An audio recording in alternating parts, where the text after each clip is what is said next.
Huh?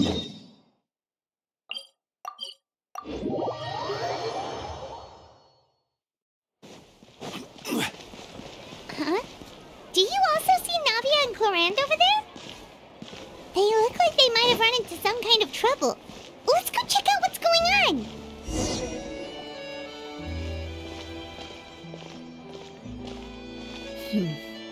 Still no dice? Not at all. And I've asked pretty much everyone in the court of Fontaine already. Lynette's ears drooped as soon as she heard that we'd have to be out and about for days on end. And Fremine, he hid himself under his helmet as soon as he realized there'd be people around that he didn't know. What about Chiori and Charlotte? I feel like both of them would be more than up to it. I've asked them already, but they're both pretty busy right now. I just gave the members of the Spina a few days off, too, so I don't want to bother them either.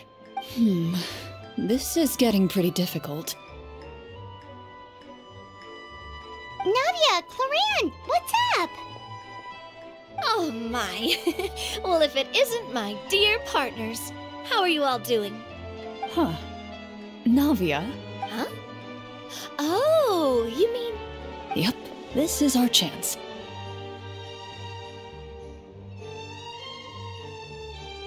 Do you need our help with something? Oh, precisely. My dear partners, we've got a huge problem right now that only you can solve. Whoa, for real? Absolutely. We've already exhausted all our other options. Traveler, Paimon, would you join us and play Marechaussee Hunter Judgment Day? Marechaussee what now? It's a new game script by the Tabletop Troupe, a local roleplay adventure club. Ever heard of the Tabletop Troupe? They put out games that allow you to participate in a story and roleplay characters with your friends. Oh, I've loved their stuff ever since I was a kid. That sounds super interesting! Chlorinde and I are both veteran members of the club. Recently, someone came up with a new script and was looking for people to help playtest it for them. And when they asked, of course I couldn't refuse. I mean, come on! A brand new script? Nobody has ever played it before. Generally speaking, scripts at that level of development have a lot of issues, but I think this one is pretty solid. The author obviously put a lot of work into the story, and the world building is also quite credible. Whoa, whoa, whoa! I know I was the one that handed you the script, but some of us haven't read it yet. No spoilers, please. Anyway, the script calls for a team of 4. Ah, yes. We're missing one final player right now. So, you're saying you'll help us out? I knew I could count on you, partner. Paimon and the Traveler are kind of a package deal. Is that okay? That's not a problem. I'll adjust the pace based on the actual number of players, and ensure that everyone has a good time. Well, Traveler, what do you think? Wanna play? Paimon will follow your lead. Well, that solves our problem. You have our thanks. Woohoo! I'll go grab the script manager from the club right away. The script manager? Didn't you just say that you gave Chlorinde the script? The club introduced a completely new kind of gameplay for the script. In this iteration, the Game Master's version of the script is incomplete. The script manager provides the next part of the script only after players have completed the current list of objectives. On top of that, in order to increase player immersion, the club has created some of the story's sets and scenes in real life. We'll only know where we should go once the script manager reveals the starting location. Wow, you're right. Whoever wrote this script really did put in a lot of work. And it's got a real healthy amount of suspense, right? I mean, even the GM doesn't know how the story will end. I look forward to experiencing it with you all. Why don't you go meet up with the others first? They should all be waiting at Chioria Boutique. I'll come over with the script manager as soon as I find them. Sounds good. Remember to always watch where you're going, and don't rush. You say that like I'm 6 years old or something. Let me think. What kind of character should I play this time? I just hope you'll pick up some useful skills this time. Oh, and stop trying to persuade every animal you come across.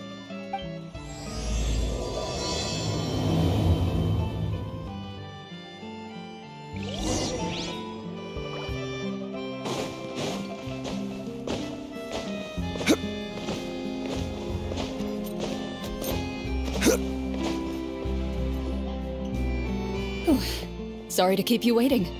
Ah, you're back! Huh? And you've got the Traveler and Paimon with you too! What a pleasant surprise. I assume you'll be joining us for the game then? Linny, Farina! Paimon didn't know you were playing too! Are you also members of the tabletop troupe? I'm more of a casual member if anything. I haven't taken part in many formal club activities.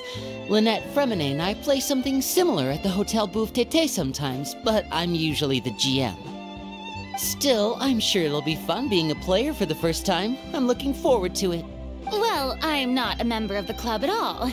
Chlorinde simply woke me up first thing this morning, said there was a good script worth experiencing, and asked if I wanted in. If you're interested, I can give you a referral. That should give you a 40% discount on membership fees. I think I'll wait to see how this experience plays out first, especially when it comes to the quality of the script. If it's sufficiently fun, then I'll join. Do you participate in a lot of tabletop troupe activities, Chlorinde? You could say that. She's actually one of the few senior game masters of the troupe. Ah, right. I knew about that even when she was still my subordinate. It's nothing. Really, just a small hobby of mine. Wow. Paimon's so used to seeing you be all upstanding and intimidating as the champion duelist. It's kind of hard to imagine you role-playing with a bunch of friends. Surely you jest. I would never intentionally make things difficult for my players. I maintain a clear boundary between my professional and personal lives. The me you see at court represents the law and order of Fontaine. I put all personal feelings to the side and grant a fair duel to all who seek to defend their honor. But in my personal life, I'm just an ordinary person. Someone who feels anger and sadness, just like everyone else. Well, you say that, but for all the time I've known you, I don't think I've ever seen you cry. I've seen you get angry, sure, but now I'm wondering whether you were actually mad or if it just looked that way from the outside. I was probably in work mode during those times. Is that so? Well, in any case, I just feel like even in your personal life, you don't get emotional very often. So you want to see me cry? That might be a little difficult. A show of anger, though, that might be something I could accomplish. No, that's not what I meant.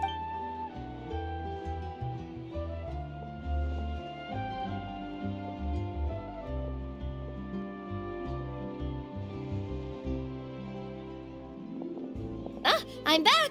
Here, allow me to introduce you to the script manager, Mr. Florian. Pleasure to meet you all. Hello. Wait, are you a champion duelist too, Mr. Florian? Oh, no. This is just the costume provided by the club. I occasionally play a few of the roles in my scripts.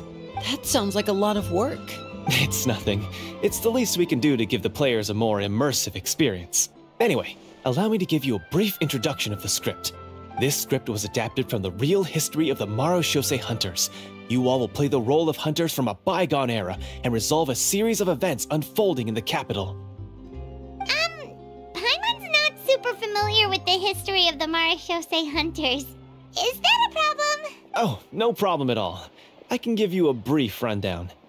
So, basically, Marechaussee Hunters were people who dedicated themselves to hunting monsters and protecting the city by using a special swordsmanship technique passed down over generations. Their story can be traced back to the ancient Remurian dynasty, as well as the first hunter, Cassiodor. But I'll leave the finer details for you to seek out and discover later. And I'll provide additional commentary as the story progresses. In that case, brave hunters, are you ready to set out on an unknown adventure? Whoa, just one sentence and it's like we're in the story already! Aha, I see many a determined gaze before me. Very well, head over to this location and begin your heroic journey. So, as we follow the story, it leads us to specific scenes?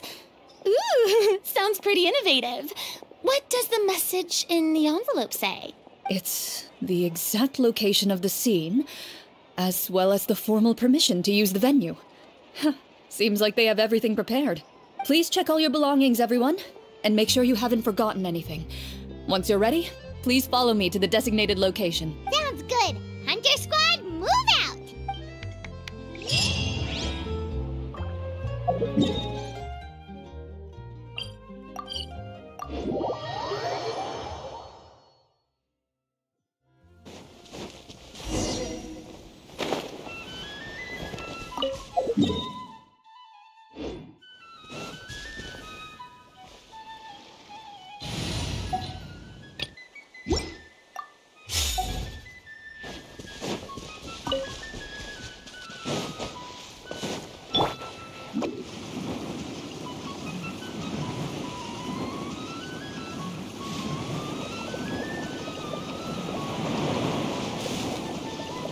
I'm out of here!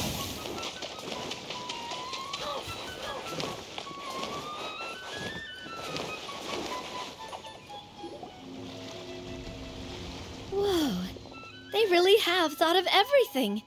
Even the Phaetometer is here and ready to go for us. The Phaetometer? What's that? It's a card that's used to determine action success or failure. We'll need to use it when we try to use certain skills. And what about all the dessert and tea? Is that for us as well? That's what the message said. Really? That's so nice. It feels just like a tea party with friends. Those snacks have Paimon's name written all over them! I think you might be more of a snack hunter than a Marashose hunter, Paimon. Snack Hunter Paimon reported for duty! If there are delicious snacks to be found, Paimon will track down every last one! The desserts are great. But I'm still looking forward to the story more than anything. Very fair. Then, let us begin. First, please pick up the blank character cards in front of you, and write down your name and profession. You can find an abbreviated version of the rules printed on the back of your character card. If you have any questions, feel free to ask me. In this story, everyone is a Marashose hunter. To reflect this, the club has prepared a small badge for everyone. Ooh, nice! As hunters, you have proficiency in swordsmanship and fighting by default, so there's no need to allocate any additional skill points to those areas. Swordsmanship? So there's a fighting part to all of this? Paimon's not sure she can do all that on her own. Maybe... Why don't you share a character card then? The Traveler will be the Marashose hunter, and you can be his little floating assistant. Kinda like in real life. So, for the name, do I fill it out with the name of my character? Yep, it can be any name you like. You can use your real name too if you want. I do that whenever I get too lazy to think of a new name. Oh, so it would be like experiencing a different life, but still as yourself. That's not a bad idea. In that case, I think I'll continue to use the name Linny then. Next up is the skill sheet. You have a limited amount of skill points that you can use to learn a number of skills. The more points you invest in a particular skill, the easier it will be to pass associated checks. I'll take Persuasion and Investigation. Those are must-haves when it comes to missions like these. Oh, those skills sound like they'd be useful for gathering intelligence! Good idea, Navia! Just as expected of a veteran player. So, should we also take those skills then? Not necessarily. Since we're working together as a team, we could leave the negotiations to Navia and use our skill points to pick up other useful skills. For example, I think I'll take Stealth and Sleight of Hand. That will give us more options if we run into any situations we can't negotiate our way out of. Oh, interesting. I wasn't thinking about it like that. I suppose it's not so different from an acting troupe. Everyone has their own role to play. Let me see. I'll take arts and performance. I'm not quite sure what use they'll be, but I'm not as knowledgeable about the other skills, and I am not too confident I'd be able to roleplay them well. Well, that leaves us. What do you want to learn, Traveler? Oh, something that'll help you get a read on other people's thoughts. Sounds useful. Ooh, so you want to help people when they're injured. So what do you think? Are you sure you want to learn these 2 skills? Let's see. Oh, looks like you each have enough points to choose one final skill. You've all picked such classic skills. It's fine to go a little bit out of the box, you know. Why do I get the feeling she's getting ready to cause trouble? For example, this one here. Summon. Doesn't it sound super mysterious and cool? Oh, I saw that one just now as well. The description says, this skill can be used under certain circumstances to summon characters or creatures that fit the script's world-building rules. The script's world-building rules, huh? But how are we supposed to know what a Marashose hunter can summon? Oh, that's not for us to worry about, my friend. Just learn the skills that interest you, and the GM will take care of the rest. Alright, you've convinced Paimon. Let's learn Summon then. Paimon can't wait to see what kind of thing shows up.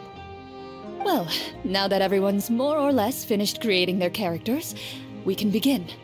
Since 2 of our players are doing this for the first time, though, let me ask, would you like to play on easy mode or authentic mode? What's the difference between the 2? Well, in role-playing games, the story sometimes changes based on the decisions of the players and the results of the Fatometer.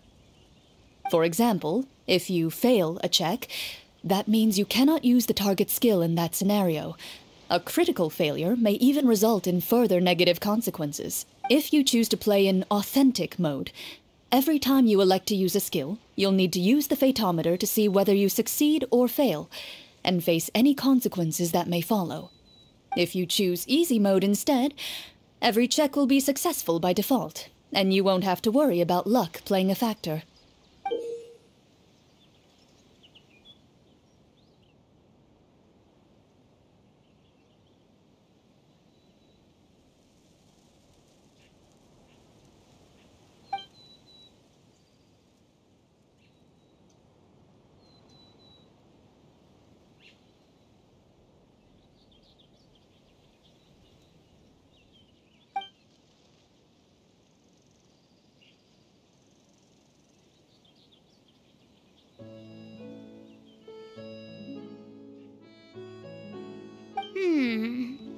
Given that I'd like to focus on the story, I suppose I should pick easy mode. I'd feel bad if I brought the team down by failing my checks. Huh? Oh, come on. Don't worry about that. RNG is the lifeblood of role-playing games. I'm going with authentic mode for sure. Never knowing what you might have to overcome. Ugh, doesn't that sound exciting? I'd rather be mentally prepared for what might happen. All right, then I'll mark down Farina for easy mode. All her checks will be successful by default. As usual, Navia and Linny will play on authentic mode. What about you, dear partner? How would you like to play? Are you sure? Trust me, you'll see the beauty of RNG.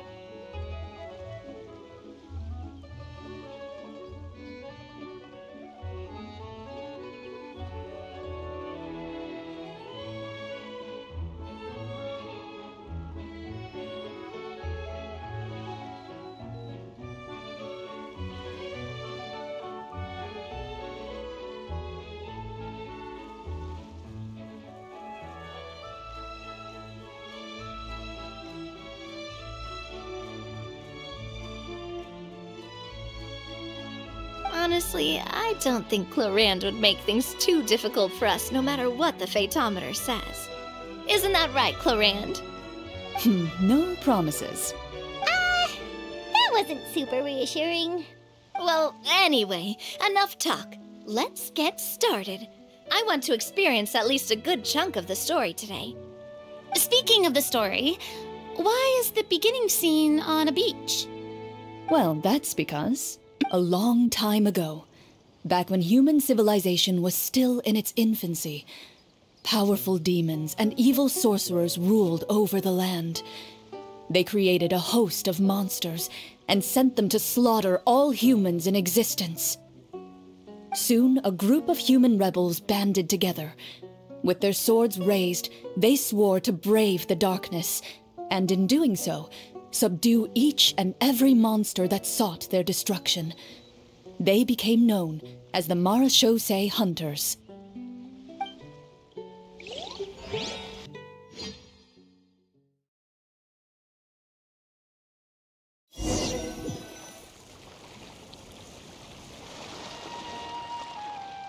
Sometime later, as a member of the Marachose Hunters, you receive a commission. Following the address provided on the message, you take a boat and arrive at this strange city. As you inhale, you can taste the slightly salty air of the docks as you begin to survey your surroundings.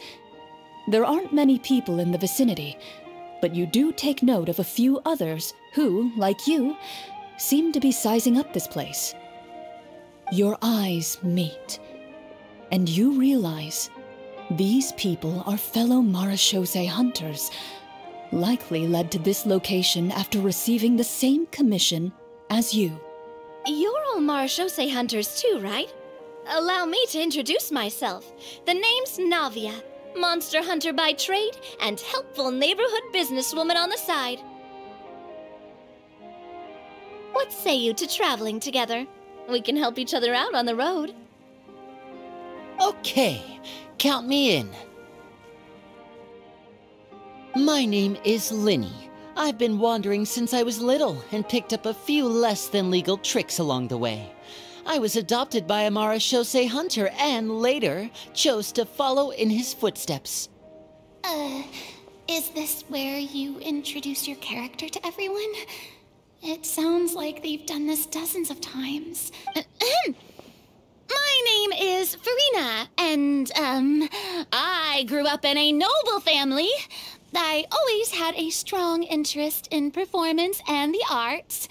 Even though I'm a Marachose hunter, what I really want is to be a performing artiste. Hey, that's really cool. You can do it, Farina. That's exactly how it's done. Paimon is Paimon, a good friend and companion to this Marachose hunter right here. I've been studying medicine ever since I was a child. I want to do my part to eradicate these monsters and use what I've learned to heal others. Oh, welcome. When we face the monsters, I'll make sure to charge in front to give everyone some cover. You can take care of the healing at the back. You open your envelopes at the same time. The message reads, "To the honorable and trustworthy Marachose hunters, our kingdom is currently facing a grave crisis. The lands outside the capital have been overtaken by monsters, and our people are being led astray by forces of wickedness.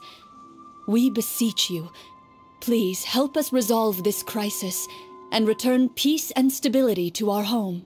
Huh. The layout of this city looks super familiar. It kinda reminds Paimon of Mondstadt! The scriptwriter must have used a real-world city as a reference when coming up with the map. As experienced hunters, the layout of the city reminds you of places once traveled. You recall the sight of tree-lined streets and the gentle tranquility of days gone by. Yet, as you regard the city in front of you, it appears to be little more than an empty shell. Its hollow gates are open to you, beckoning you to come forth and bring salvation back to the town. I carefully read every line of the letter and turn my attention to the signatures at the bottom. Who issued this commission to us? You see a long string of unfamiliar names. It would seem that many of the residents of the city issued this commission together. They sensed that things were not right within the kingdom and sent a distress signal to the outside world. In that case, why don't we take a walk around the city and see if we can learn anything from the local residents? Oh, good idea. We might be able to get some leads on the monsters and bad guys we're after. You look up and see a tavern nearby. It appears to be open for the day. Why don't we go check out that tavern?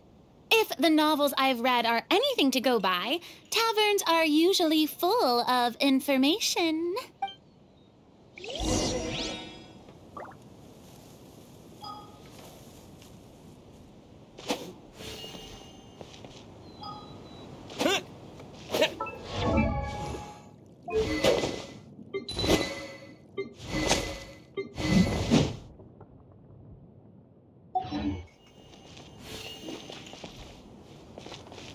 As you approach the tavern, you find a plainly dressed woman standing nearby. She appears to be rather troubled about something.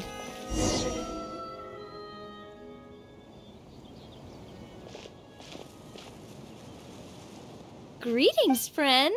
Lovely weather we're having today, don't you think? Oh, hello. I suppose you're right. The weather today is quite lovely. If only those monsters out there would stop causing trouble. It seems like every character included in the script has a certain amount of useful information to offer. If we keep asking questions, we might be able to get some good leads. Oh, come now, don't be sad. Life is all about optimism. Oh, that reminds me. What did you have for breakfast this morning? Huh? I don't think that's the kind of... Nothing turns a frown upside down like good food. How about some macaroni? You didn't even take cooking as one of your skill proficient... That's not necessary, miss. Excuse me for saying this, but you don't really look like a chef. Besides, I'm not really a fan of sweets. So you're someone who barely smiles and doesn't like sweets. You're really starting to remind me of this one friend of mine. Hey! Did she just... me? Chlorinde must have broke character for a second. This isn't getting us anywhere. The results of insight checks aren't disclosed to the players, so I'll be the one consulting the phaetometer.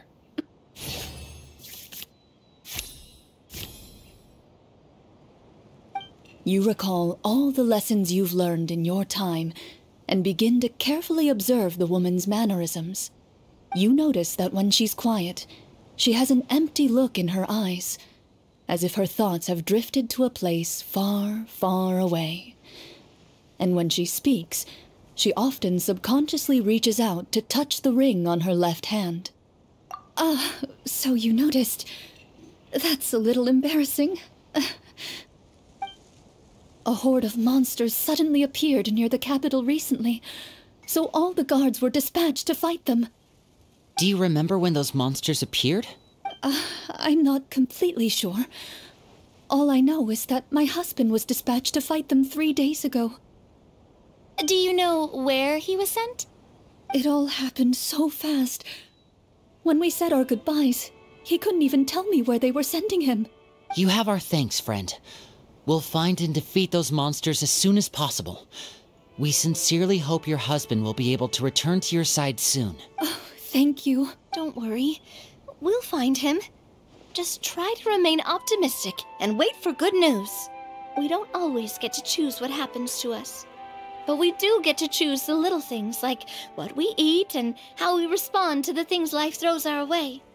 I hope that one day, you too will recognize the power of something as small and inconsequential as a delicious dessert. I'll do my best. You bid farewell to the woman and continue your journey further into the city.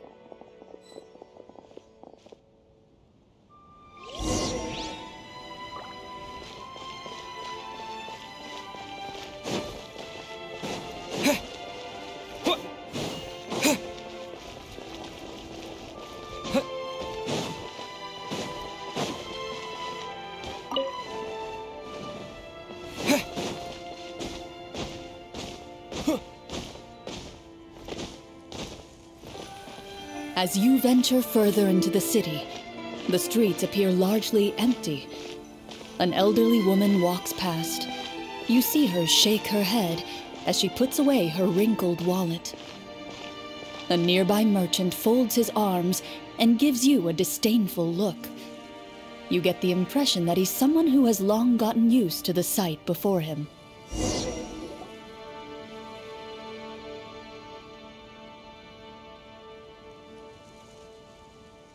he doesn't seem very... Pardon me, sir. That depends. How much are you willing to pay? How about this much? What do you take me for? Some lowly beggar?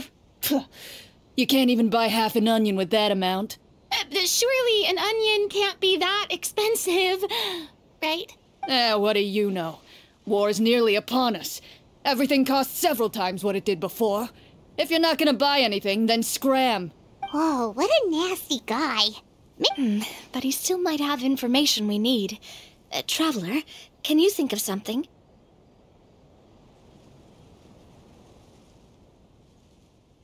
Okay, while everyone is talking, I secretly use my magic props to summon a bottle of wine without the merchant noticing.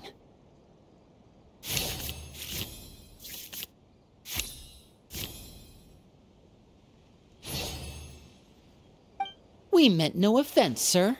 Here, allow me to offer you this bottle of vintage wine, made only from the finest grapes. I'll just leave it here. Please, enjoy it at your leisure. I should mention that this wine is the perfect accompaniment to a meal. I'd suggest enjoying it with dinner. All right. Go on and ask. What do you want to know? Do you have any information on the monsters or the crisis that has overtaken the kingdom? Crisis? If you ask me, there's a crisis everywhere you look. Those monsters are camped outside the city, and they've been destroying all our trade routes. We have limited reserves within the city, so if this continues, we're all gonna be in big trouble. Wait, you're saying no one has put a plan in place to distribute supplies or maintain order? We could all starve and those nobles in the palace wouldn't even break a sweat. Who knows? Maybe they've been in cahoots with the monsters all along. That is concerning. Thank you, sir. We won't take up any more of your time now.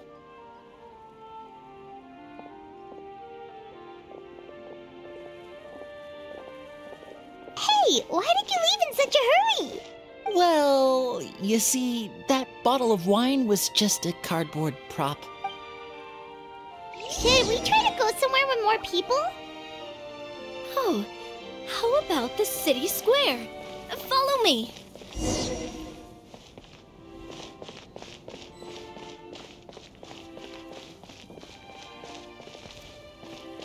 Before you lies the city's central square.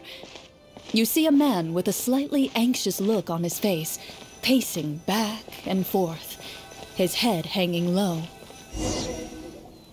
He doesn't seem to notice your approach. Still immersed in his own thoughts, he shakes his head and lets out a long sigh. This guy seems promising enough. Maybe I can get some information out of him. Hello, sir. Is there anything I can do to help you? Wait, you're... Oh, dear goodness! You're a Marashose hunter! You recognize us? Ah, are you one of the people who wrote the commission letter? Yes, yes! Oh, I didn't expect you to actually come. Oh, what great news! The city is saved! What happened here? Alas, we once lived comfortable, carefree lives. This city used to be free of monsters. The first Marashose hunter, Casiodor, the Golden Hunter, he was the one who drove them back. However, monsters have once again surrounded the city. Perhaps the seal that kept them at bay has lost its power. Or perhaps an evil sorcerer has been meddling in our affairs. All I know for sure is that their return has stripped the city of any chance at peace.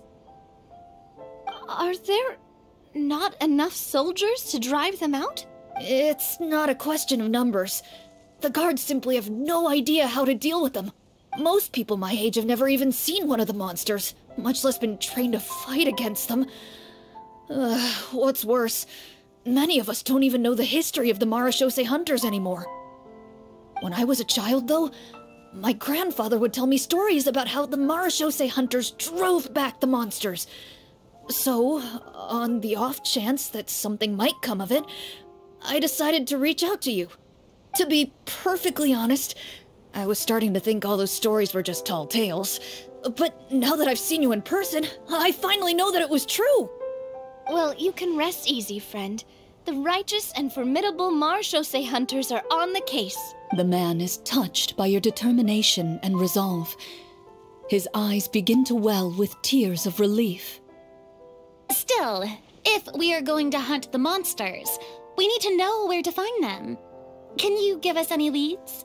All I know is that the area outside the city is dangerous. I'm afraid I can't point you toward a specific location. Oh, although, if you leave the capital through the main gate and follow the road, you should run into a group of guards. They might know more about where to find the monsters. I see. We'll go look for them then. All right, be careful. Oh, and one last thing. The monsters outside the city are just part of the problem. There are evil sorcerers inside the city as well, so be on your guard. They're actively working with the monsters, and have corrupted the court ministers with malicious magic. They're the reason why, even inside the city, everything has been a giant mess. Even one of our kindest ministers has turned into a boorish and unreasonable figure, interested in nothing but enacting laws that exploit the people. Who knows how much longer we'll be able to go on like this. Talk about being stuck between a rock and a hard place. I feel bad for him. Maybe we should try to cheer him up? Huh? Like, now? Is this really the right time? I appreciate your kindness, but for now, it's more important to focus on the crisis at hand. Brave hunters, I leave the future of this kingdom to you.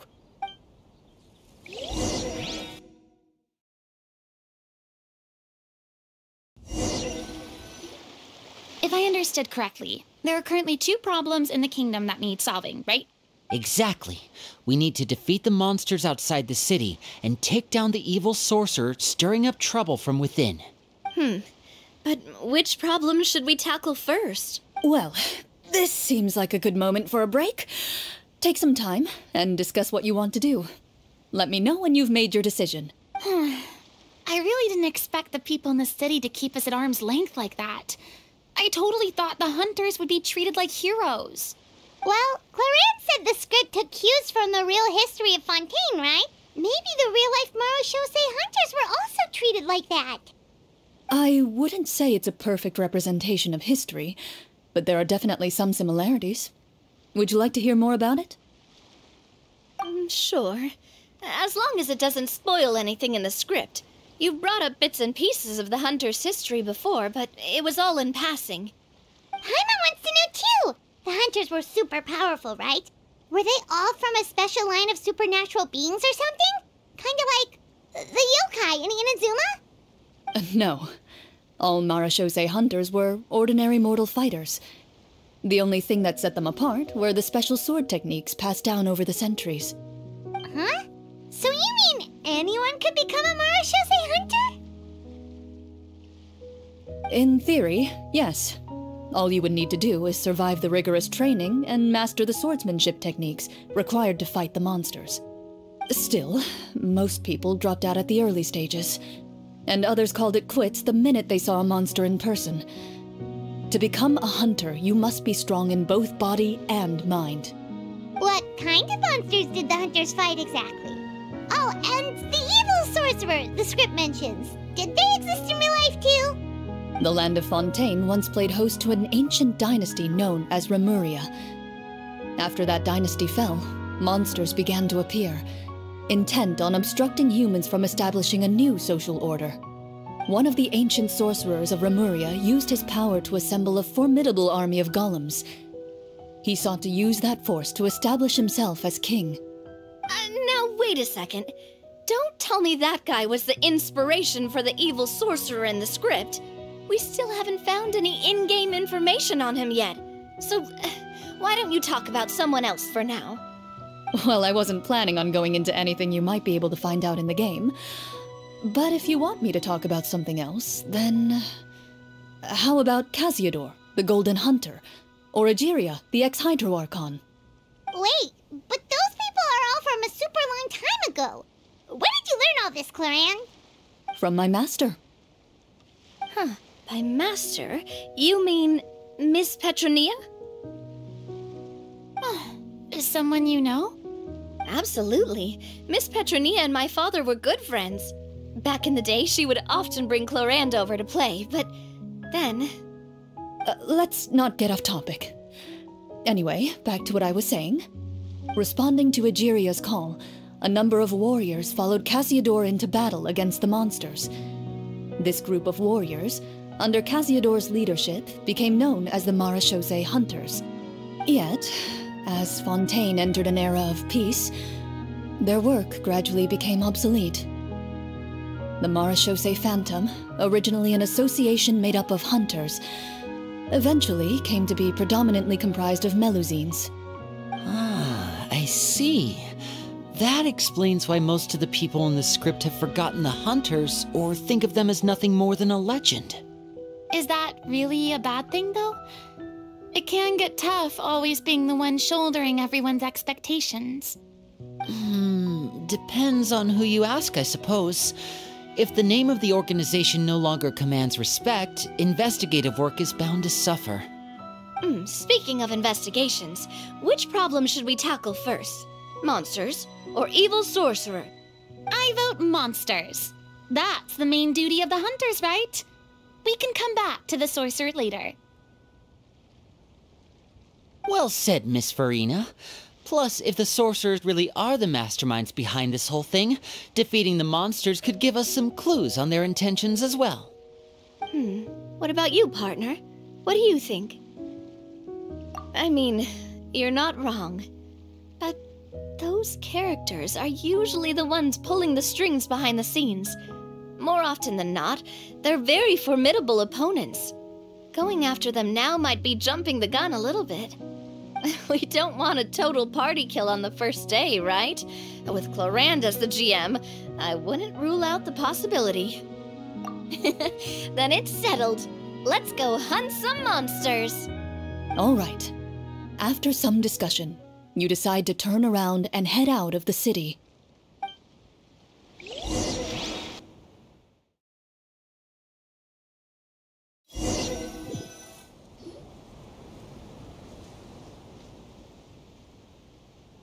Let's take a look around, like that guy said. You there! Outsiders, halt! Who's there? An armored man approaches you.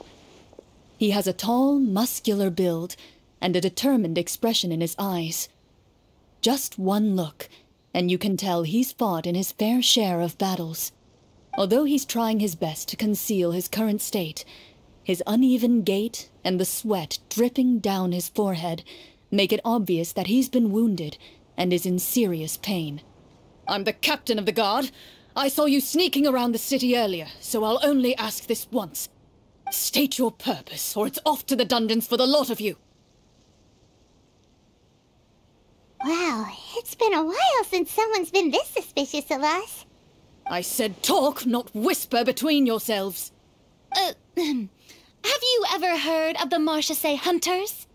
Marechaussee Hunters? Ha! That fairy tale, you mean? What, you expect me to believe you're one of them?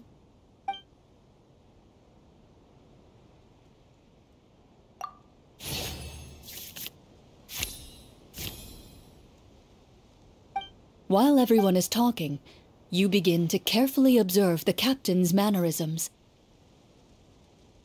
Every so often, you see him glance toward a particular direction, with a pained expression on his face, as if an invisible thread is tying him to an unknown place. As you follow his gaze, you vaguely recall that the location he seems fixated on is known for its difficult terrain. Any battle that breaks out in a place like that is likely to be prolonged and devastating. Is that where the monsters are? Outside the forest in the area with the difficult terrain? The captain is taken aback by your sudden question. Still, his shock only lends credence to your theory. You're looking to fight the monsters? Well, we're Marechaussee Hunters after all. You could say that's basically our job. He shakes his head and continues to regard you with skepticism. In the end, He decides to inform you of the locations where the monsters have appeared. Those monsters aren't easy to deal with, but if you insist on going, I won't stop you either. I just hope all the guards will be able to come back to their families alive. I wish you the best of luck.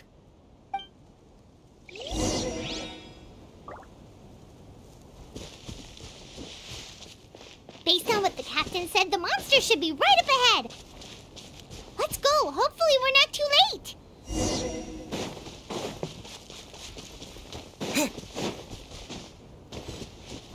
As you approach the battlefield, you see numerous people lying by the side of the road. They appear to be dressed like guards. Their faces are filled with desperation and terror. Some are screaming and cursing in vain, as if still trying to banish the monstrosities they saw from their minds. A few of the wounded look up at you in shock and disbelief. "Quick, leave this place! Turn around and don't look back!" they yell.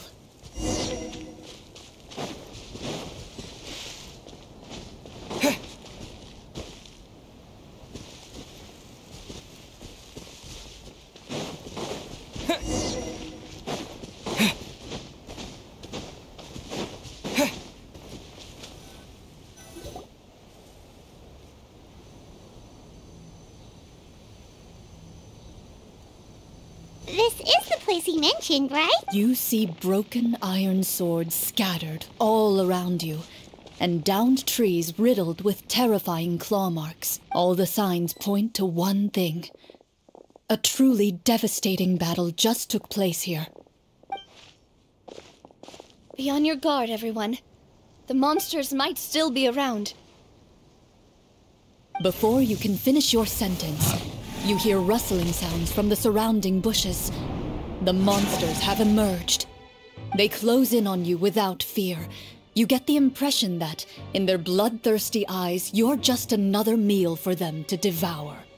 A little help here! This thing wants to eat Paimon! Your battle round begins now.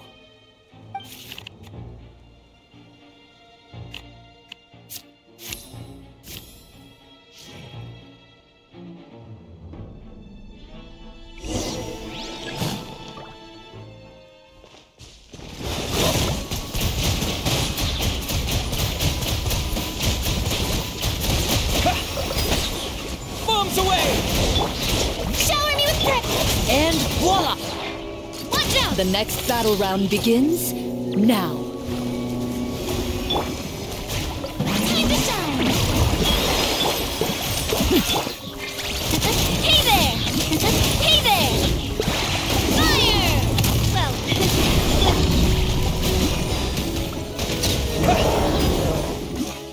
The monsters let out a terrifying roar of anger and resentment before dissipating into thin air. Ugh, thank goodness it's over. We're lucky the Marashose Hunter class came with all those preset skill points. Otherwise, we would have been in some real trouble. I never knew the Fatometer even determines the amount of damage you inflict. If you get unlucky, isn't it just game over right then and there? That's part of the fun. The uncertainty of fate is what gives these games their appeal. Just as you begin to celebrate your victory, a suspicious lump on the ground catches your attention. A suspicious lump? Wait, could it be the thing that appears after every battle? I walk up to it, crouch down, and begin to carefully examine it. I've still got my right glove on, so it should be fine for me to touch it, right? As you investigate the mound, you discover that the exposed portion appears to be made of wood. It was previously obscured by the large form of the monsters. With the monsters gone, the small protrusion now awaits your discovery, poking out of the ground like a shy flower bud. Whoa, it's a treasure chest!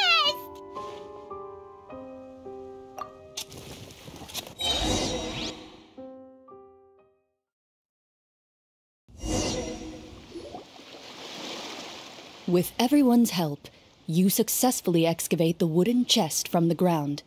Even without opening it, you can tell from the mora and jewels scattered around the chest that it must contain quite the fortune. Makes sense. We worked hard for this. Let's open it and we can share what's inside. I can understand your excitement, Paimon, but think about it.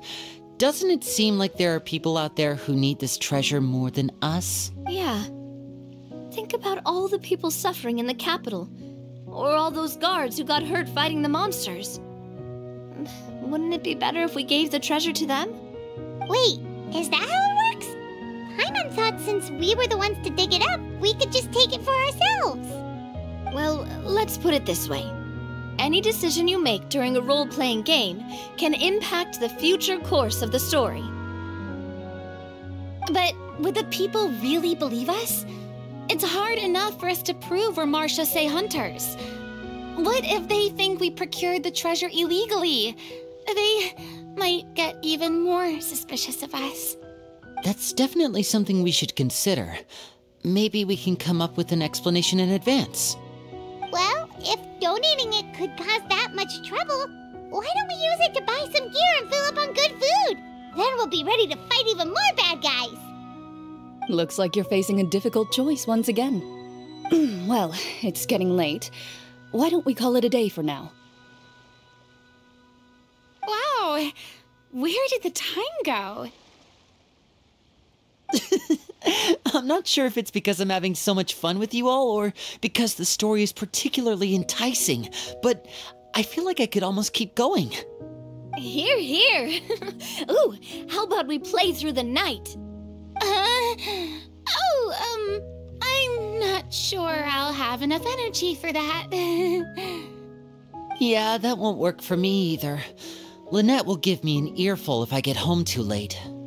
I understand how you feel, Navia, but we have to change venues for the next part of the story anyway. Huh? Another location? Mm-hmm. There's a special note for the GM at the end of this section that says to proceed to an indoor set for the next part of the script.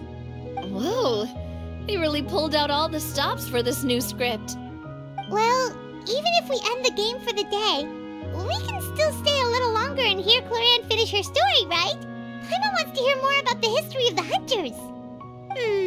Something tells me you just want to finish the free desserts before we break for the day. That's just a coincidence, okay? Besides, to Paimon, not finishing free food feels even worse than having to buy her own. And anyway, Paimon really does want to hear more about Clorinde's master. Well...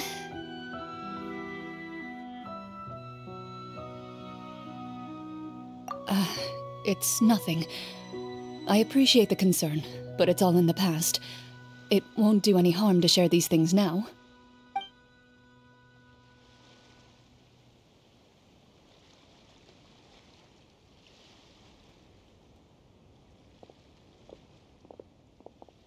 My earliest memories are of living with Master. According to her, she saved me from certain people of ill repute. My birth parents had left me behind some time before that. What a heavy beginning for a life story. Master was a fascinating individual, if inexperienced in the ways of raising children. My first ever toy was a short sword. Although I suppose it wasn't so much a toy as something Master removed from her waist and handed to a noisy child in need of distraction. Oh, wait, so she handed an actual sword to a child? Isn't that dangerous? Did you hurt yourself? Of course I did. I cut my palm and bled quite a lot. But Master was not concerned. She just stood there and casually lectured me about it. See, that's what you get for not holding the sword properly, she told me. She then crouched down next to me and said, "Give me your hand. I'll teach you to bandage this wound. After that, it's time to learn how to truly hold a blade." Excuse me for asking this, Chlorinde, but how old were you exactly when all this happened? Probably around, 3, give or take. 3? Isn't that when most kids are still struggling to hold a fork? As I said, Master was rather inexperienced in the ways of raising children. She believed trial and error was the best way to teach a child what they're capable of. I'm not so sure this is a question of experience. I didn't see anything wrong with her ways at the time. And anyway, children don't get to choose how they're raised. Oh, she did bring me back a pet from Liyue once. It was a Geovishap hatchling. A Geovishap hatchling? For a pet? That seems even more dangerous. What she said was this: make sure to get along, you two. If you really can't agree on something, just settle it with a fight. Whoever loses is the real pet. And how old were you when this happened? 5. Well, did you win? No, I lost. So you're saying you actually became the Geovishap's pet? Yes, but only for a week. By the end of that week, I defeated it in combat, and we've shared a cordial relationship ever since. That really doesn't sound like the kind of childhood someone should have. Later on, I gradually understood that Master most likely didn't know any other way to raise a child. She was a Marachose hunter, but I never heard her bring up her own parents. Thanks to her, I learned how to navigate the forest by the age of 6, and could hunt monsters in the wild by myself the year after that. Even though the training she subjected me to was strict, she always made sure to take me traveling when she had the time. We met many of her friends during those days. That was also how I met Mr. Callis and his family. I still remember the first time we met. You were too scared to join our picnic and hid behind Ms. Petronia the whole time. I still hadn't really met many children my age at that time, so I didn't know how to interact with others. After that, though, you started coming over a lot. You loved challenging people to shooting competitions, remember? I don't think many members of the Spina ever beat you in one of those. I had a lot of fun during those days. I enjoyed them too. Oh, do you remember that one time we went exploring around the Spina together? We overheard Papa call your master Fontaine's Protector of Justice. We tried to pretend like we never heard anything, but you nearly let it slip that one time.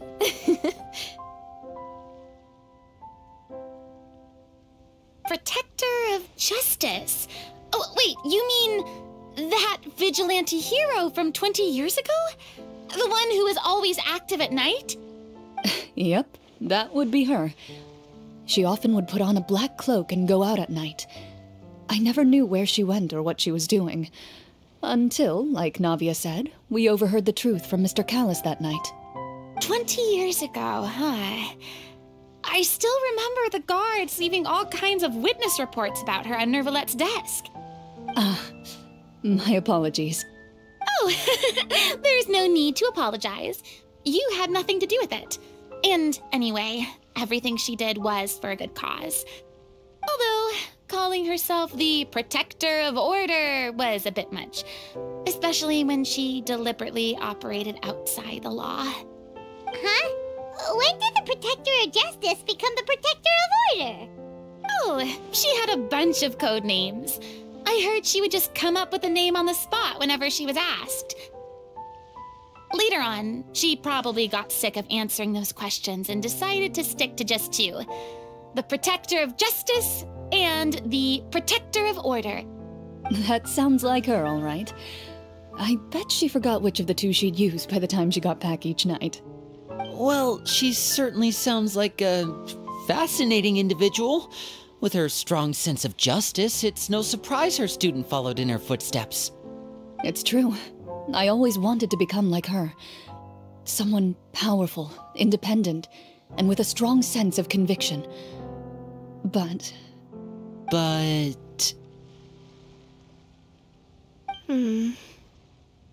She suddenly disappeared the night I turned 10 years old. Disappeared? What happened? I have no idea. She didn't even leave a note. I was never able to find out where she went. That night, I was celebrating my birthday at Navia's house, but Master never came to pick me up. When I returned home on my own, it was to an empty house. When she still didn't appear after a few days, I went to Mr. Callus's house to ask about her whereabouts, but he only shook his head. Papa probably didn't know either. I know he sent a few people to investigate the matter in secret, but they never found any credible leads. Don't worry, I understand. To be perfectly honest, given Master's personality and way of doing things, it all made a lot of sense. If I had to guess, I'd say she probably used it as an opportunity to force me to become independent. Just like how, when a litter of kittens reaches a certain age, the mother willingly leaves them behind. Were you upset, Chlorinde?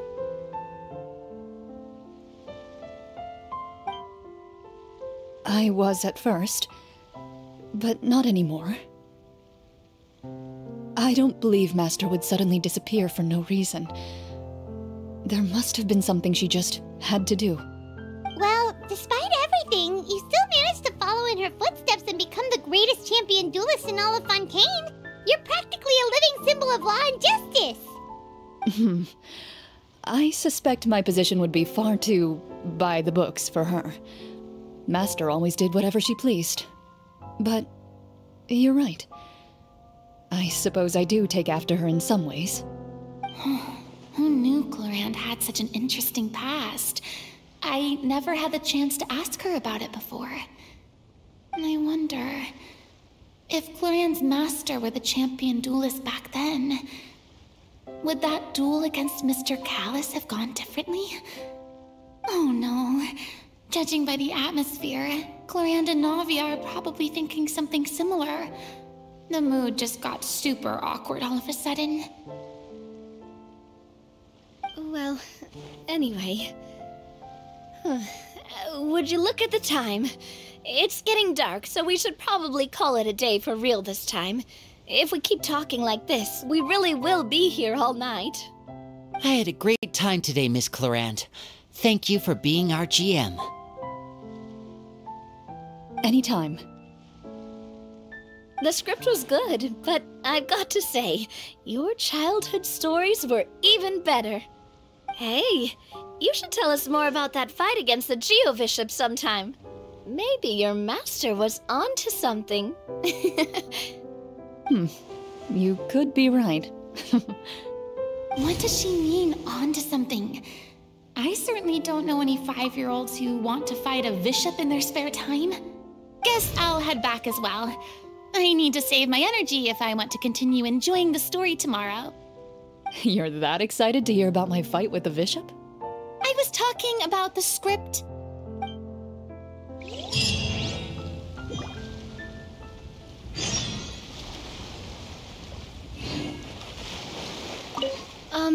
Just between the two of us, could you tell me what it was like to be the Geobishop's pet? It was nothing special, really. Geobishops don't understand the concept of a pet. So basically, it just headbutted me whenever I entered its territory. And that hurt? Yeah, it hurt. What, something you want to experience for yourself? Oh,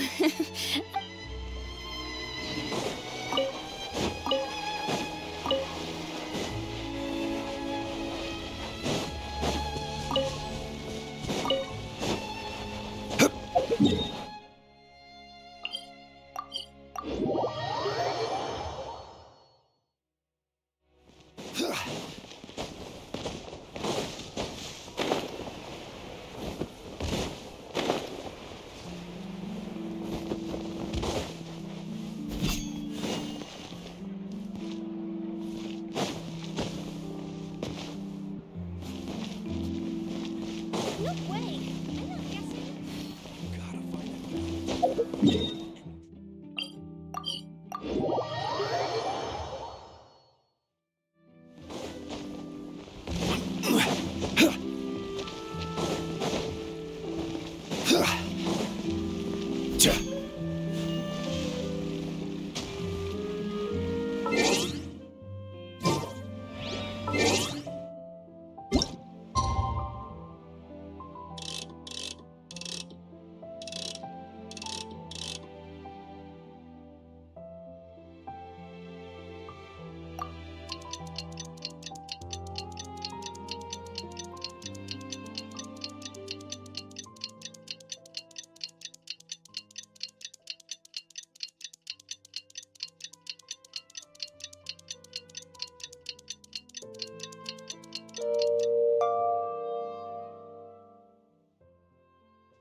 to today's story.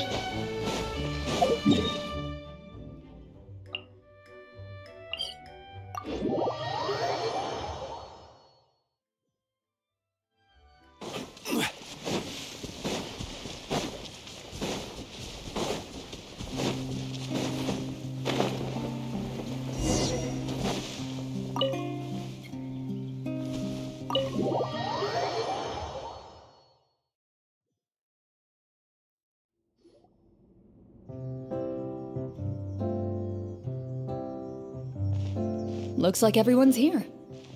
Now, before we begin, why don't we finish where we left off yesterday? There was an important decision to be made, yes? I'll pour everyone a cup of tea.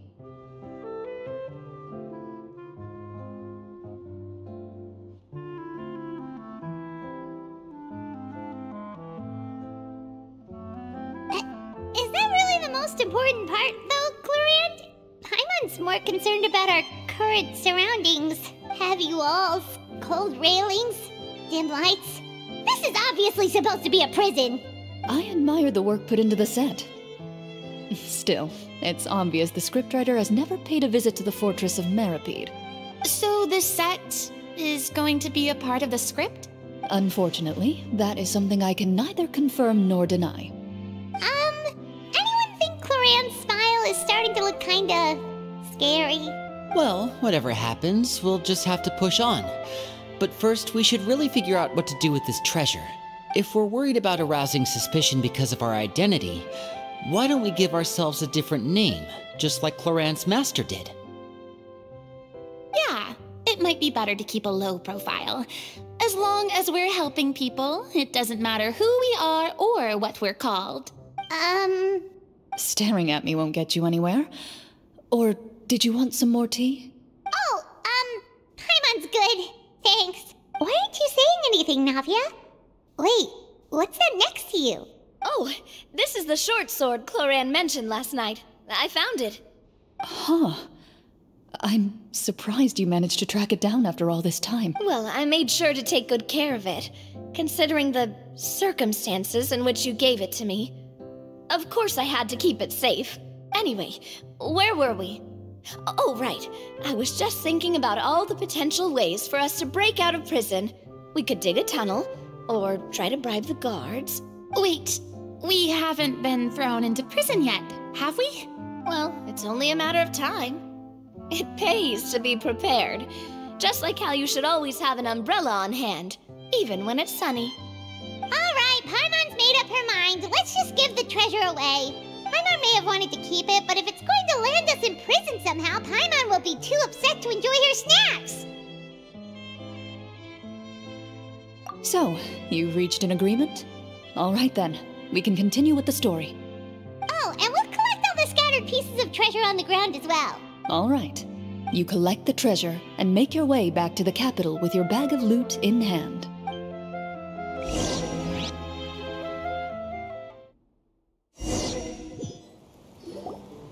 The city is still shrouded in a gloomy, oppressive atmosphere, but your spirits are surprisingly high. In places where sunlight struggles to reach, you generously share your wealth with the children, the elderly, and the poor in urgent need of help. Thank you, kind soul. The elderly woman's look of gratitude follows you as you walk away, her eyes never leaving your back until you move entirely out of sight. However, there's still quite a bit of Mora remaining. It appears you haven't made much progress. She's probably trying to tell us to speed this up. We need to hurry up so we can address the sorcerer problem. Should we go find that man again at the square? He seemed like a pretty responsible guy. I'm sure he knows the people here far better than us. Oh, good idea! Just as you start to make way to the square, intent on finding the man again, there's a voice.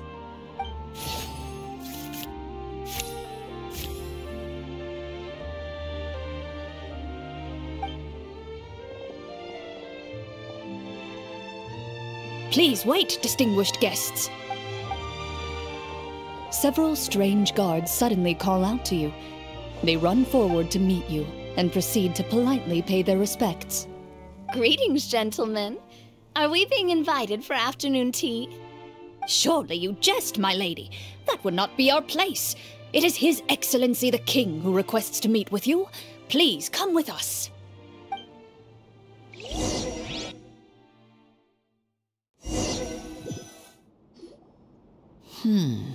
Do you think this could be a trap? Well, we have to investigate the court at some point, right? Meeting the king himself would be a fantastic opportunity to do that. I say we go for it. If something happens, we'll just turn the whole place upside down. That sounds a little intense. After a quick discussion, you nod to the guards and agree to follow. They lead you all the way to the audience hall of the palace. Gilded tables line both sides of the hall. The space itself is adorned with all manner of expensive antiques, glass shelves, and silver candlesticks. The items appear quite ordinary in size and dimension, yet their presence somehow makes the emptiness of the hall feel even more surreal and ominous. Wow, it's so luxurious! The elderly king, clad in a magnificent robe, sits upon the deep crimson throne before you. He wears above his head a majestic crown, with a gemstone the size of a bird's egg set right at the very front. As you observe it, you see a complex pattern of light reflect off its surface. They're here, Your Majesty. A man dressed in dark clothes, likely a minister, shields his mouth with his hands and bends down to whisper a few words to the king.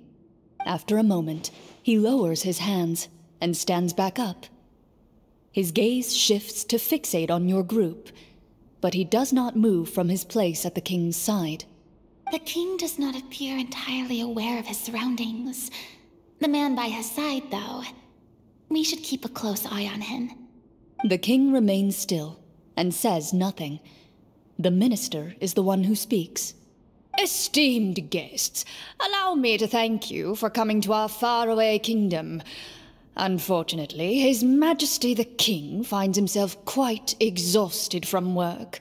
So please allow me, his Prime Minister, to welcome you in his stead. I've heard tell that your group, the Marechaussee Hunters, used your exceptional ability with the sword to repel the monsters near the capital. Such a great deed deserves to be rewarded. However, seeing that I was not fortunate enough to observe such a feat with my own eyes, you'll forgive me for seeking to verify the truth by speaking to you myself. Well, we've got nothing to hide. You brought us here to talk, right? So we'll just explain what happened.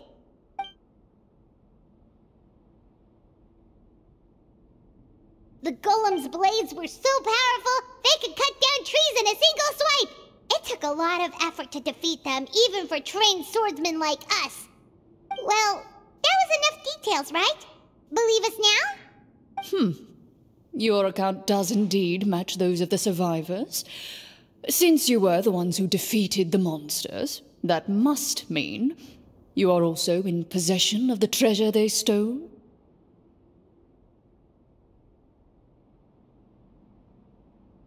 Well, we did take the treasure, but... How did he know about the treasure?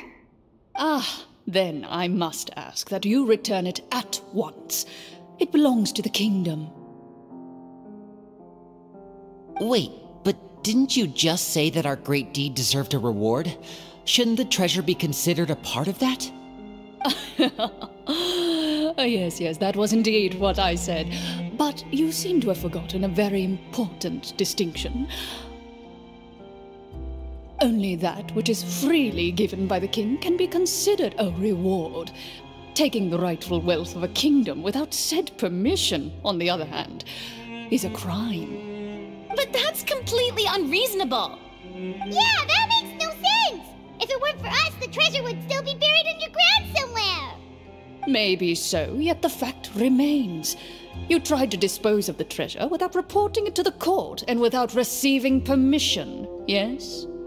Um... What, no answer? Surely you're not insinuating that you, a group of legendary Marachose hunters, sought to take the treasure for yourselves? Well, what about the king? Is he just gonna let this guy talk for him the whole time? Clad in his magnificent robe, the king remains seated, with his hands resting on either side of the throne. His posture is rigid and unmoving. He stares forward with an empty look in his eyes, completely unmoved by the events before him. From the look of things, could the Prime Minister be the evil sorcerer? Or could both the king and the Prime Minister have fallen under the evil sorcerer's control? I would like to observe the number of guards stationed in the hall. The guards in the palace appear fully armed, their expressions solemn. Sensing the tense atmosphere in the room, they stand at the ready, each with a hand placed upon the hilt of their sword, as if prepared to draw their weapons and surround you at a moment's notice. Well, there goes my plan to turn the whole place upside down, I guess. It appears we've been visited by nothing more than a group of ill-intentioned imposters. What a pity. Guards, take them away and throw them in the dungeons. Before I decide your fate, however, I must first determine whether you have any accomplices outside the court. Can't we try to slip away? Or maybe start some kind of riot? But if we try to fight the guards right now... Don't worry. At least we figured out who's behind all this. Let's just play it by ear. If you're scared, Paimon, just hold my hand. Thanks, you guys. You allow yourself to be led away by guards surrounding you on both sides. It's only when you begin to feel drops of water falling from the dungeon ceiling and smell the stench of death and decay all around you that you finally realize you've stepped into a completely different world. Stay here, and don't try anything funny. The guards lock the cell door and leave without looking back. Wait, sir! Your voice echoes through the dark hall, but the only response you receive is the sound of water dripping from the ceiling. No! What should we do now? Carve out a new path of fate with our own two hands, of course. I draw my weapon. You reach toward your waist, but find nothing there. You now recall that your weapons were confiscated before the guards locked you in the cell. The bag of treasure along with them.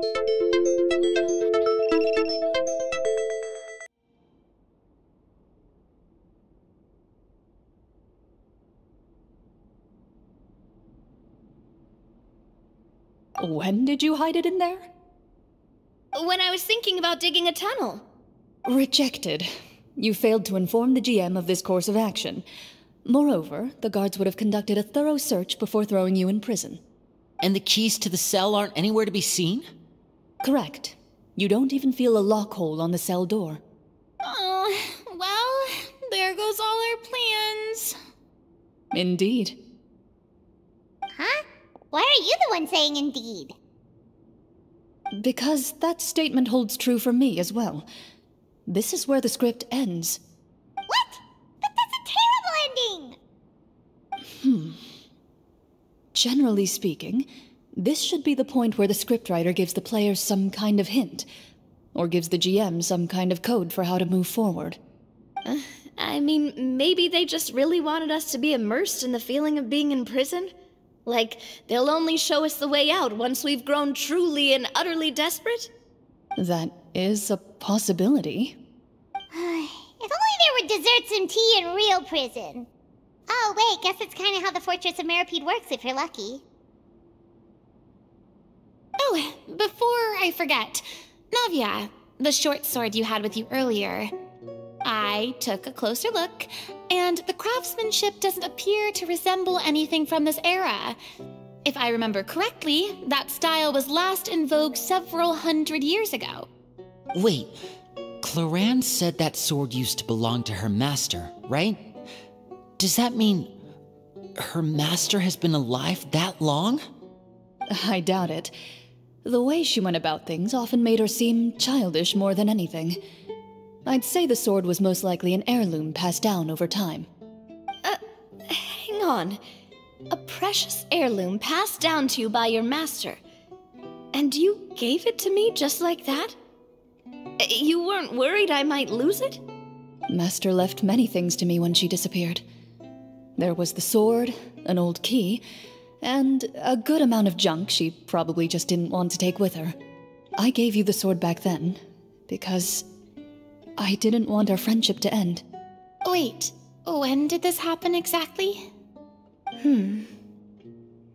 After the duel. Between Mr. Callis and myself.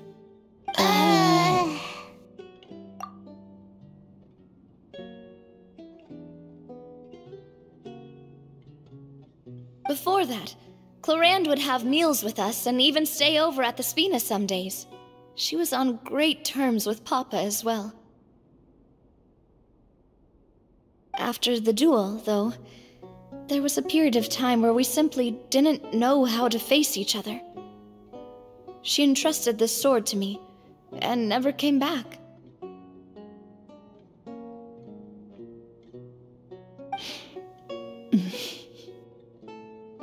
We were both sad, and conflicted, and totally overthinking everything as a result. Whenever I looked at this sword, I couldn't help but wonder if Miss Petronia had never introduced us to each other at that picnic. Maybe part of the sadness I was feeling could have been avoided. Back then, it felt like I hadn't just lost a father, but a close friend as well. No one can change the past. The most important thing is that you two found your way back to each other and can enjoy things like this together. Yep, you're right. I'm sorry, you two. I didn't mean to bring up any sad memories. Think nothing of it. No one here is at fault.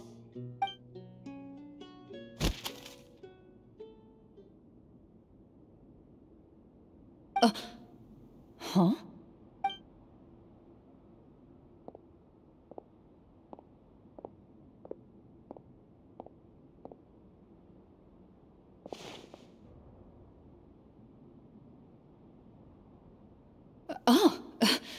Looks like the next part of our script is here.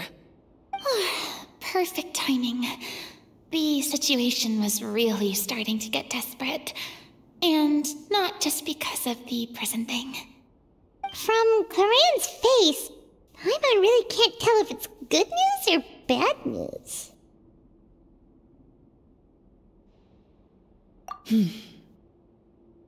Water continues to drip from the ceiling. In this lightless dungeon, you lack a reliable way to tell how much time has passed. Eventually, you get used to the unpleasant odor of straw, mold, and rust, and find yourselves alternating between fits of drowsiness and despair. Suddenly, you hear footsteps outside the door. Heads up, everyone. Someone's coming. Gather close, everyone, and keep your voice down.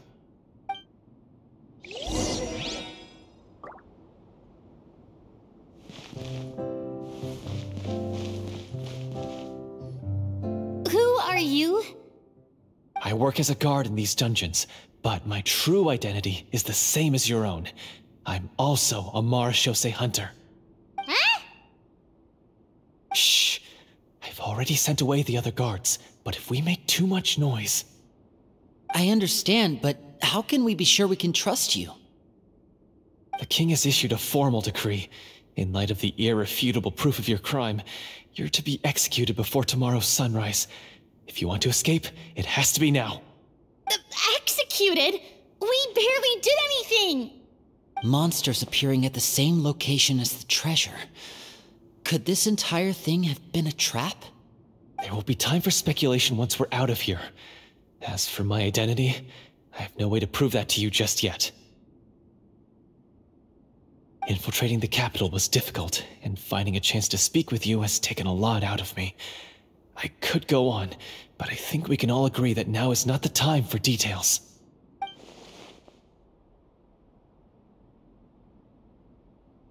Have you seen our weapons anywhere, sir? Don't worry, I brought them with me. They're just behind the door. Still, these weapons alone won't be enough to defeat the true enemy behind the scenes. His faction is too powerful. The guards are all under his control, and he's even stationed a number of golems in various rooms throughout the palace. To defeat him, you must find a secret vault. It is said that within that vault, the Marachose hunters of the past left behind a treasure with the power to defeat the sorcerer. You're not coming with us? No, I'll remain in the dungeons to deal with the guards. I'll try my best to distract them so they don't go after you. As long as my identity is not revealed, I'll be able to aid you when the final battle comes. In that case, please stay safe. Thank you for your concern. I will do my utmost. As for the location of the vault, here, this map should lead you there.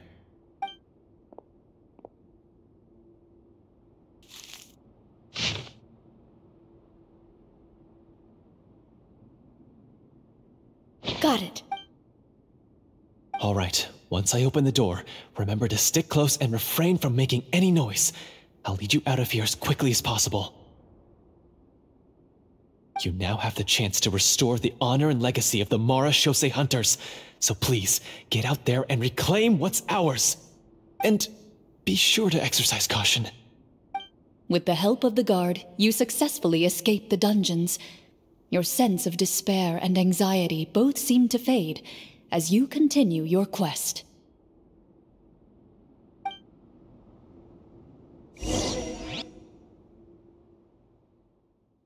Wait, we didn't get to use our skills at all while we were in prison. Who knows when we're gonna get the chance to use that cool summon spell? That is a pity, but we can only continue to move forward.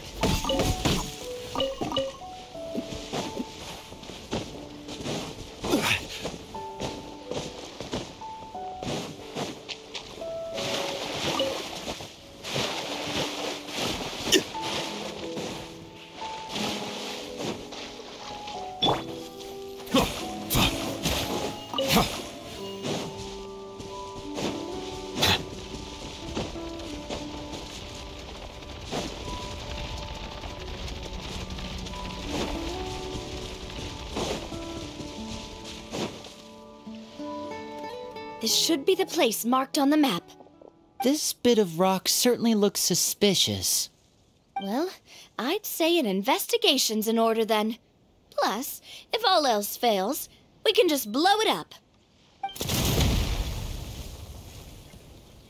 Wow, you really meant that! Before you lies a serene stretch of open water, its surface shimmering a brilliant shade of sapphire blue.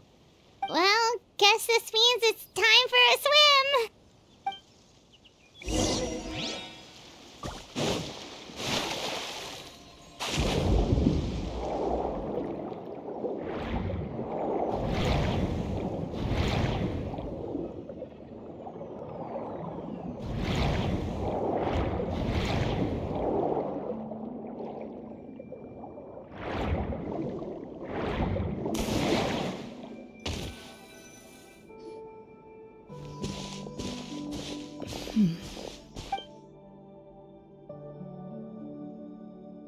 What's the matter? It's nothing. As you step into the cave, you find yourself in an eerily quiet space.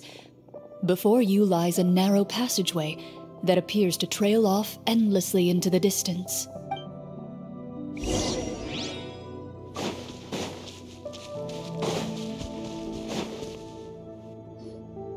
Wow, this must be where the treasure is hidden!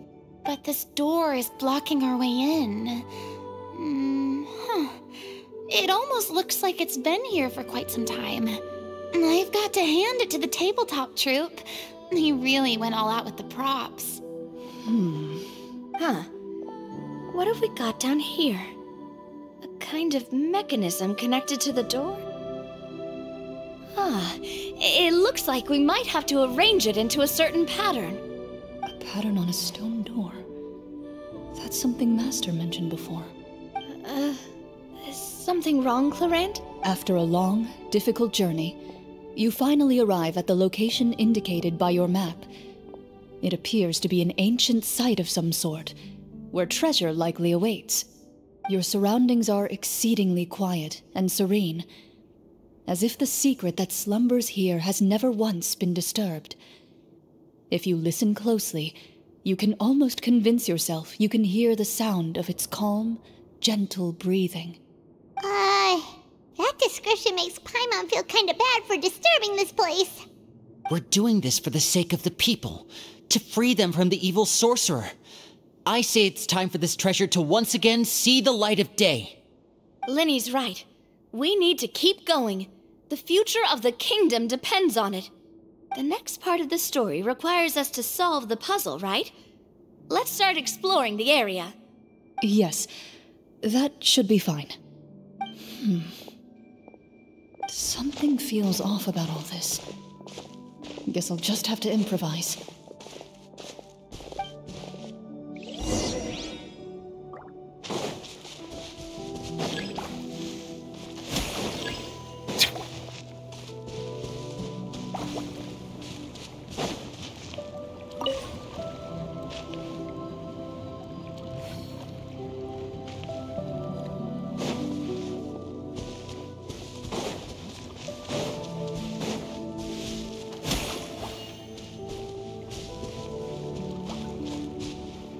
I found something!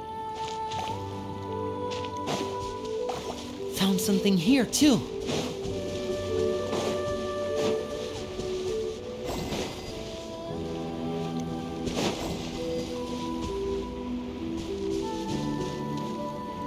Same here!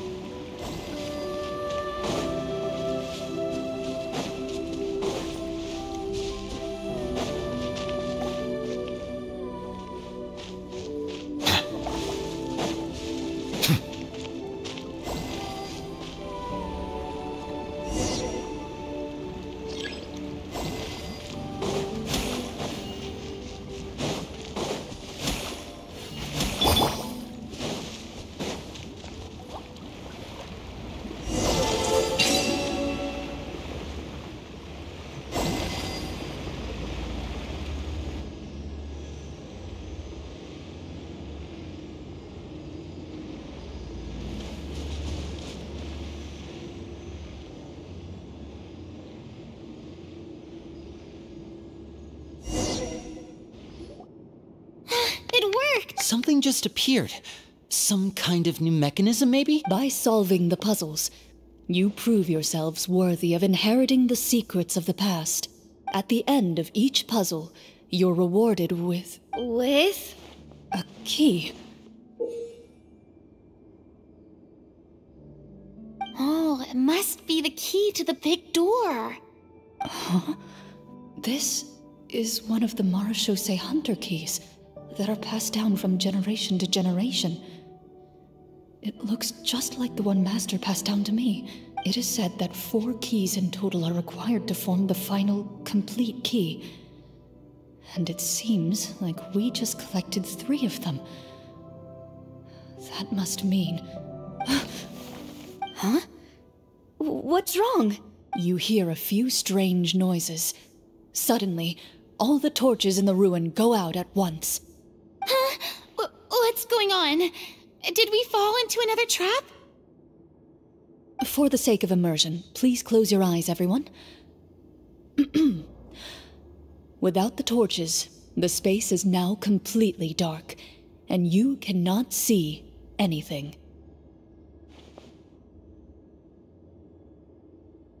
But Paimon can still see a little bit over here. Oh, right, sorry. Suddenly, you hear the sound of footsteps pierce through the darkness. There's someone else here? Oh, this is so unsettling. I can't see anything. I've been discovered then. Wait, that voice, it's... You recognize the voice as belonging to the guard who led you to this place. It appears he now covets the treasure for himself and has come to stake his claim. Oh, so this is just part of the script. Then I can probably relax. Well, if we can't see anything, that means we can't fight to the fullest of our abilities. Should we retreat for now? Judging by the way he's holding his sword, he must be a real Marachose hunter.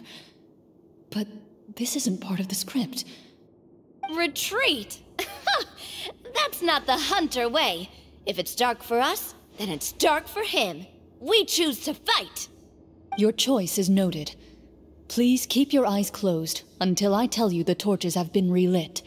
This battle will be in the dark. You got it!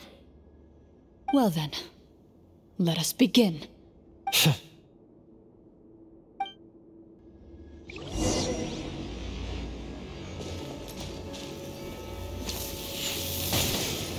Into the shadows.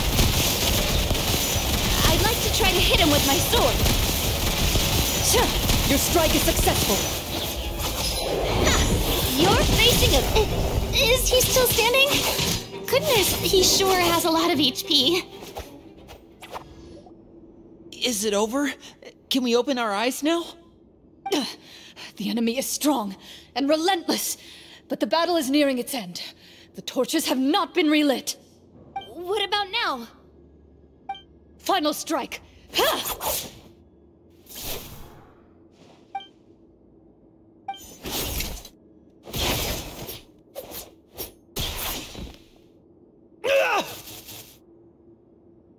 Oh, well, did we get him?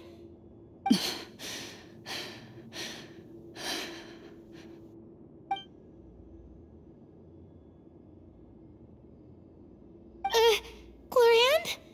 Warm fire flickers across the walls once more. Your vision is now clear. In an impressive display of courage, the four of you successfully defeat the uninvited guest. That look in his eyes. It's like he became an entirely different person as soon as I defeated him. Huh? Mr. Florian? Oh, wait. We're supposed to be role-playing. I should stay in character. Speak your name, guard. Why did you lead us here just to betray us? Is this treasure really more important to you than bringing peace to the kingdom? What kingdom? What peace? Those were nothing but lies! I, Florian, am a true Marachose hunter, descended from hunters of ages past. So he's also using his real name. Or, wait, was that the name of his character from the very beginning? Then I'm even more confused. If you truly are a Marachose hunter, shouldn't you want to help us just like you said before? Shouldn't we fight together for the sake of the people? What do you know? In this day and age, there's no glory to be had as a Marachose hunter. What's that supposed to mean? My skills were passed down to me by my father. We lived a life of obscurity in the remote wilderness. Still, he devoted everything he had to being a Marachose hunter. And what did he get in return? A life of poverty and pain. In a world that forgot all about him. When he died, not a single person came to mourn his passing. The Marachose hunters were the ones who saved this city. We're heroes. We deserved more recognition and respect than this. Is he talking about how no one in the capital seems to remember the hunters and their legacy? I didn't expect the script to contain this level of social criticism. So that's why you want to take the treasure for yourself? You feel like you're owed fame and wealth? If you already knew where the treasure was located, why didn't you just come down here and take it? Because I still needed the final key. Only a true Marachose hunter is capable of passing through this final door. As someone who sought to hurt others for his own gain, Florian lost that right long ago. Okay, but what is this treasure anyway? We've got all the keys, right? So can we just go in and take a look? You're sure you want to go in? We've been talking about it for so long. Of course we want to see what's inside. And we've already defeated Florian, right? So he won't try to take it from us anymore. Pesky brats. Watch yourself. Then let's open the door together. All right. Your choice of action is confirmed.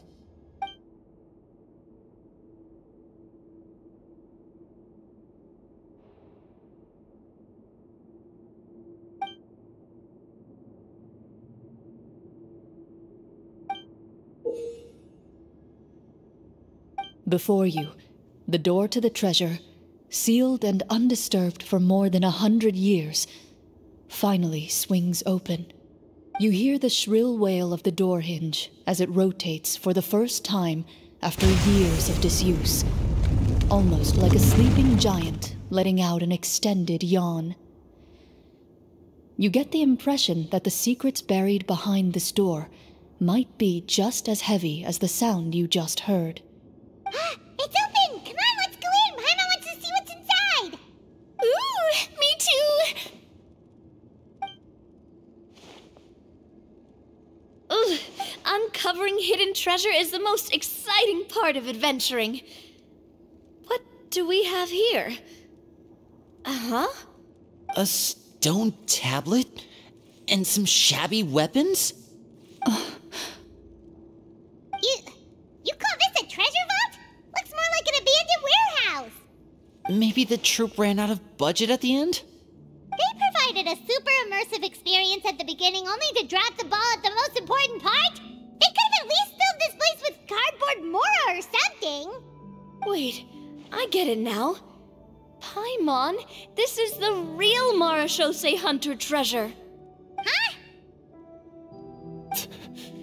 This is it?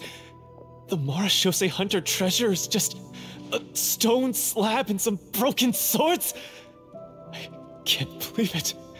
I refuse to believe it! Whoa, are you okay? The Marachose Hunter before you appears to suffer a serious mental breakdown. He needs to leave the room for a moment to collect himself. One of you seems to understand the significance of the treasure already. If the rest of you wish to follow suit, you may remain here in the meantime and explore your surroundings.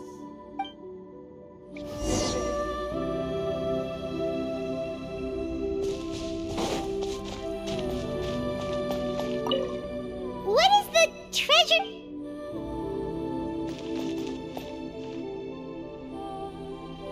The old and broken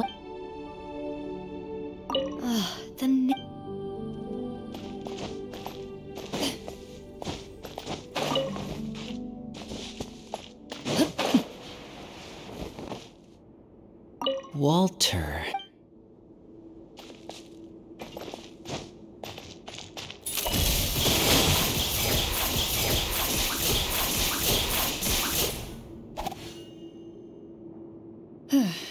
So, how are you doing?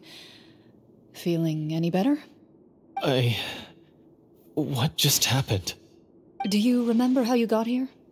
Or what happened to your body just now? I remember now. I brought you here because I wanted to... The explosives in the cave!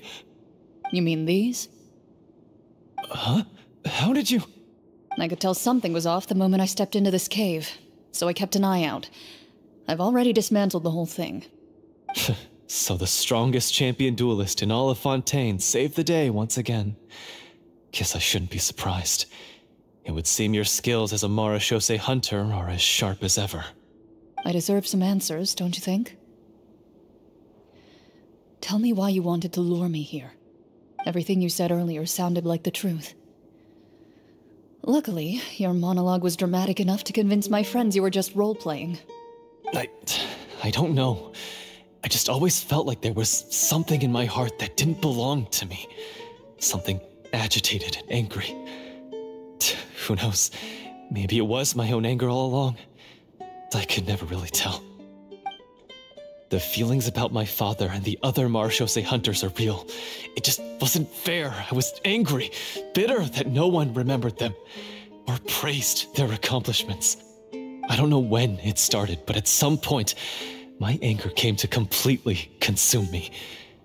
At that point, I remembered the legend my father used to tell me. The one about the treasure.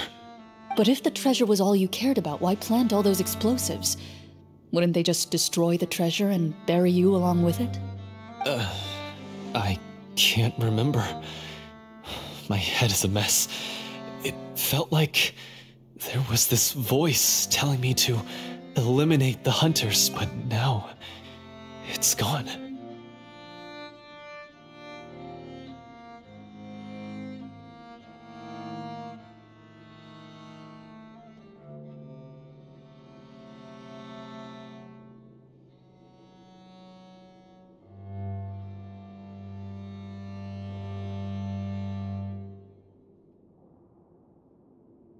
From your description, I suspect you were dealing with a devorator. Devorator?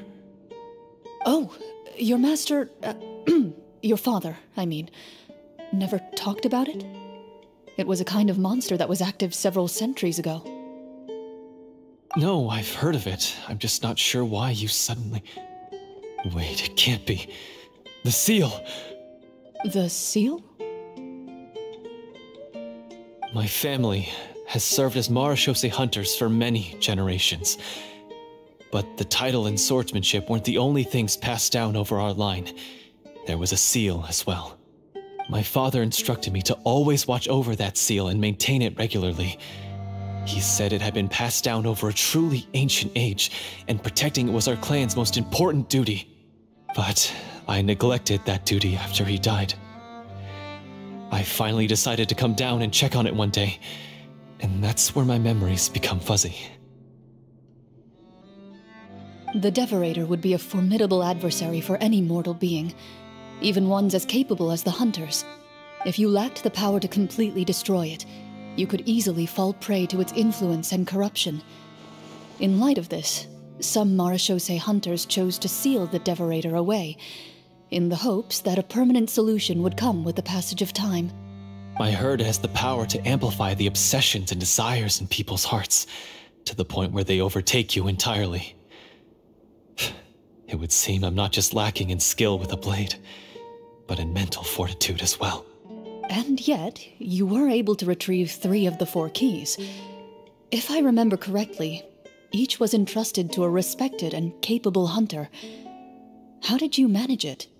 One of them belonged to my father. The second I stole from a different hunter. And the third... was one that I snatched while the person was on the way home from the tavern. I nearly died in that alley. I know just how strong you are. It's as clear as day to everyone in Fontaine. I observed you from dusk to dawn, but could never find any opportunity to sneak up on you. I never even saw you drink a single glass of liquor. The only way I could think to obtain that last key was to lure you here using your hobby, and then... Oh, I get it now. That monster, it wanted to bury you here alongside the treasure. I won't comment on anything else, but the script was good. Well, I did pour my heart and soul into it. The stories my father used to tell me about the glory of the heroic marechaussee hunters and how they came to be forgotten. It's more than just a story. Huh? You're proud to be a hunter. You're still holding onto that part of yourself, no matter how small. I have done so many despicable things. I have nothing to be proud of. Then explain the purpose of the evil sorcerer in your story. Huh? Isn't he the true antagonist? The one who sought nothing but his own gain, and used the people as pawns to attain it? In your heart of hearts, he was the one you truly wanted to defeat. But I've already tainted my sword. I no longer have any right to... Wake up, Florian. Remember how you introduced yourself earlier. Do you really think the hunters acted out of a desire for honor and glory? Or to be loved and acknowledged by the people? What did your father teach you about our order? You do not wield your sword for yourself, but to protect those you serve. There's nothing special about a blade. It's the intentions of the wielder that matter above all else. Do you still not understand? Even after seeing the treasure for yourself? The contents of that room, they represent the true legacy the hunters left behind.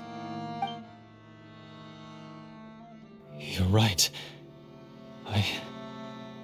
I am a marechaussee hunter, It's time for me to redeem, no, to finally serve the people I vowed to protect all along. I wouldn't be so quick to push aside the need for redemption. I know. That's a charge I won't bother to defend myself against. Good. Then, come with me, and help me see the script through to the end. Huh? See the script through to the end? But there's no more script left. Never finished it, huh? No, I mean, I wrote the script with the sole purpose of luring you all here. There was no reason to write beyond this point. Then we'll just have to keep writing it. The evil sorcerer still needs to be defeated. You mean the Devorator? Are you saying I have to make up the rest of the script as we go along? Is that really so hard? You've already written most of it. Surely you can write an ending where the hunters win and justice prevails. I'll be there to help you too. You aren't afraid your party will fall into danger? I know what my friends are capable of, and they're all quite skilled. Besides, I need their help. Then, are you going to tell them the truth about all this? I don't intend to spoil the fun. Sometimes, protecting dreams and fantasies is more important than exposing the truth. Don't you think?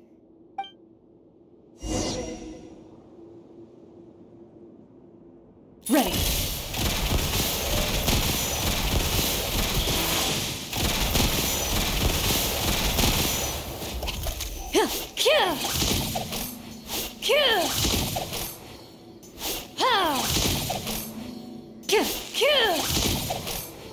Into the shadows.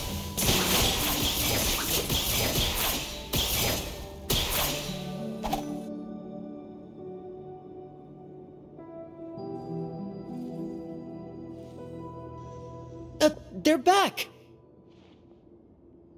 That took a while. Ahem!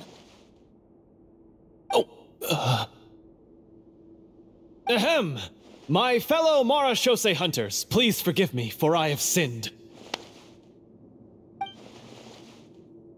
Tone it down. Sorry. After crossing swords with you and witnessing your courage in battle, I've rediscovered my true self and regained my pride as a Marashose hunter. Oh, do I smell a redemption arc? I confess, I was brainwashed by the evil sorcerer. He asked me to lure you here so he could bury you in this cave. That little... Wait, you're saying all of that wasn't you, but the evil sorcerer? That's right. He's adept at manipulating the hearts and minds of the people. I fell under his influence because I did not possess a strong enough sense of will. Huh. And how are you going to prove that you're a changed man? We're not going to fall for the same trap twice. To be perfectly honest, I only came to my senses after seeing the treasure. It reminded me of my father's past teachings. The treasure was actually... The names of all the Marashose hunters from ages past and their weapons? Wait, you already know? Of course. Don't underestimate a veteran role-player's exploration skills. Oh, wait, I mean Marashose hunter Navia's exploration skills. We just finished reading through the content of the stone tablet. That tablet recorded the lives of some fascinating people. For example, this Marashose hunter called Est. She inherited the responsibilities of the Golden Hunter and passed judgment on many people. But in private, she had a very easygoing personality. Her favorite pastime was singing and dancing with her friends, and she was said to have a beautiful voice. So, she was just like you. Oh, you really think so? Well, when you put it that way, I suppose I also have a few things in common with this Walter. Working as an executioner, he supposedly used a countless number of tricks to confound his enemies in battle. Oh, if only I could have seen the feats of magic he pulled off back then. Their lives were all so exciting. You could write so many cool books about their accomplishments. How could they have all been forgotten? Because they chose to be. To hunt monsters that only appear in the shadows, you must also operate in the dark. To be a Marechaussee hunter is to willingly give up on wealth and fame. Then this stone tablet must have been left behind by their companions. That's right. Few Marechaussee hunters ever revealed their identity to the public. They always protected the city from the shadows. The only time they spoke of their accomplishments would be at night, when they gathered with their fellow hunters in front of the bonfire to share stories of the monsters slain by their hand. So, this tablet was created not so that the hunters would be remembered by the people, but so that they would be remembered by each other. No wonder this place was so well hidden. You regard the stone tablet in solemn silence. The names of your comrades etched onto its surface serve as a reminder that you are never truly... Although a hunter walks a shrouded path, it is not a solitary one. There will always be those who walk beside you, a fact that remains as true today as in ages long past.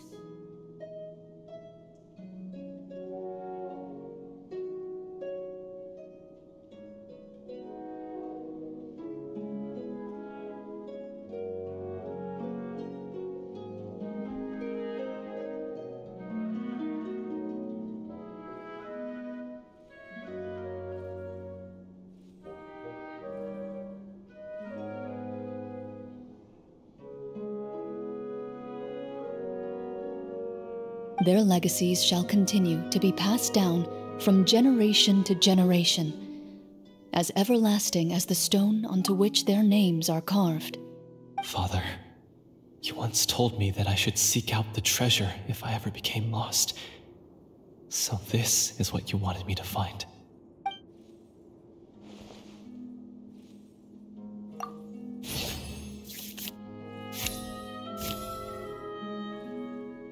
His eyes are sincere, and his words ring true.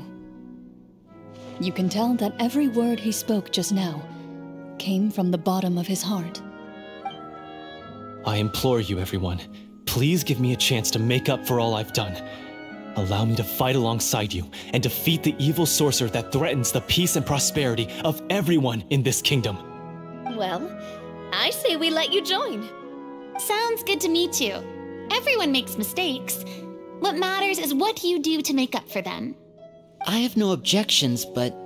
Mr. Florian, do you even know how to defeat the evil sorcerer? When he took over my mind, I gained some insight into his thoughts. Every time I thought of the treasure, he reacted with a strong sense of fear. Huh? He's afraid of the treasure? But there's nothing here except some broken weapons and the stone tablet. What if the secret's hidden inside these weapons? GM, permission to investigate.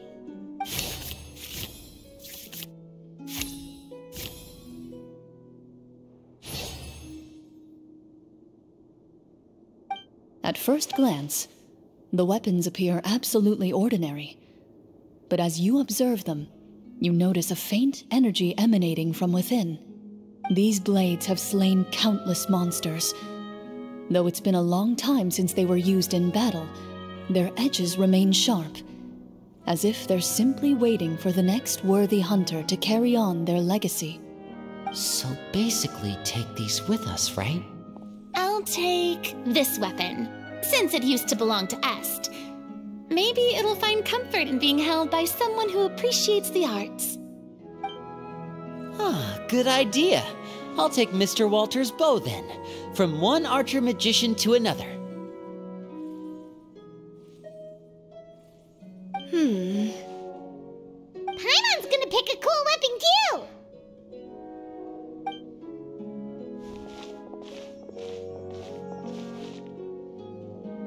As you grip your weapons, you can almost feel the will of past hunters coursing through your being. It's a feeling of courage, determination, a silent vow passed down from generation to generation that says, eradicate the monsters, no matter the cost.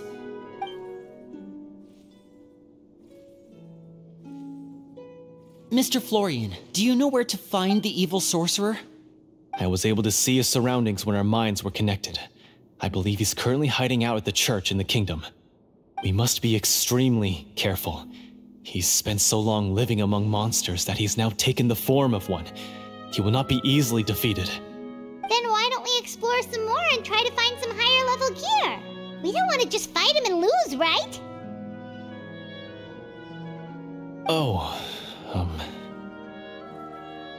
No, we have to strike now.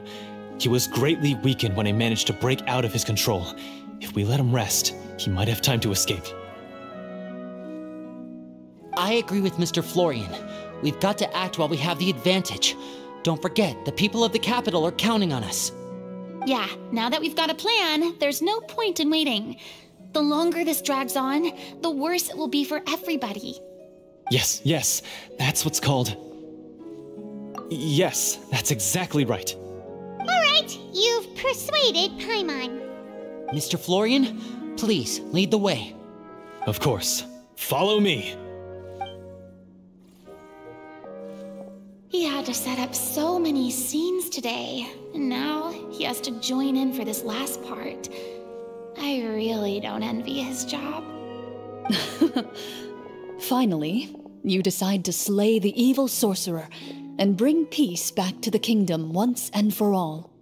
As you walk away, you feel the gaze of the stone tablet at your back, as if all the hunters of the past are wishing you success in the battle ahead and awaiting your triumphant return.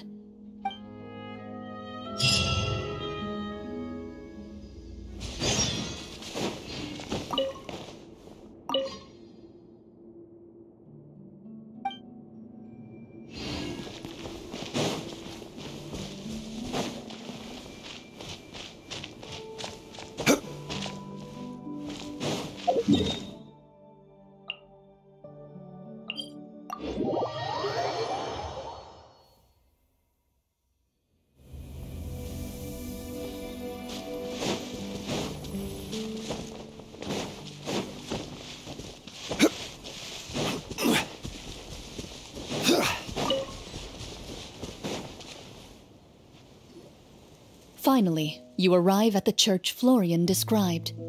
As you approach, an ominous aura surrounds you. You get the sense that your enemy is close at hand. How strange. This uneasy feeling seems so real. How did they manage that? Now, it is time for the final battle. Let's go!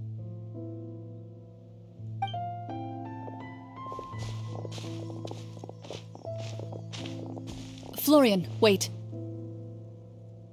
What's wrong? I think you should wait outside. You've already been corrupted by the Devorator once. It could easily re-enter your mind and take control of your body. I don't think it's a good idea for you to be this close. If it corrupts you again, it's possible you might take on a new form entirely. That's exactly why I have to go. Why I should be at the very front. You mean... Yes. I intend to lure it into my body. That's too risky. If things get out of hand, I might have to kill you. Do you understand how dangerous this is? I understand, but if I do this, you'll have a clear and visible target. The Devorator will have a hard time passing up a chance to enter a body it knows how to control. You won't have to worry about any of your friends being taken over. You're not like me, Miss Chlorinde. You're a just and powerful Marechaussee hunter. The monster broke free due to my error. It's only right that I shoulder the responsibility for its destruction. This is... something that I have to do. Consider it a duel to restore my honor. My only request is that you give it your all.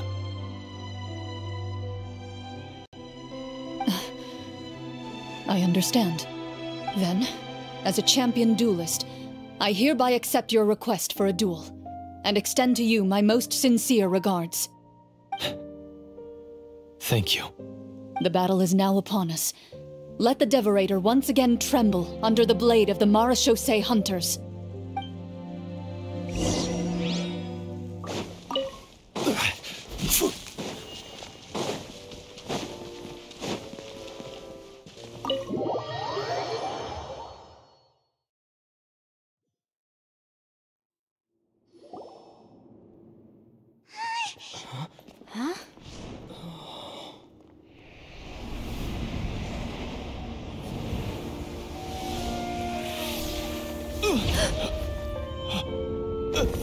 So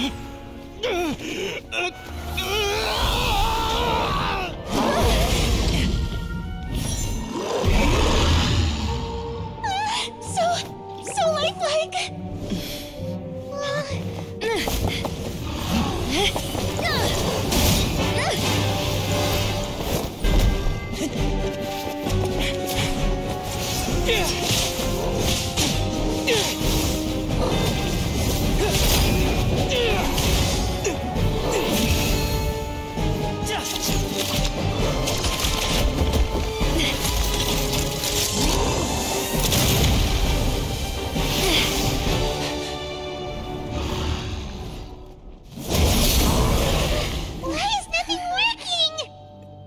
This foe is not invincible. You hold the treasure. The power to defeat it in your own 2 hands. The treasure? You mean... The names! It's the Marechaussee Hunters' names! How are we supposed to... You forget, Paimon? There's still one skill we saved until the very end. Hunters fight not for fame, but to aid the people whenever they are summoned. Walter the Marechaussee Hunter, master of 1,000 tricks, executioner of the Phantom Hunters, I call for aid! Est, the Marechaussee Hunter, inheritor of Cassiodor's will, judge of the Shadow Hunters.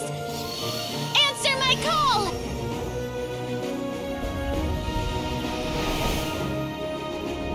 Petronia, protector of justice and order.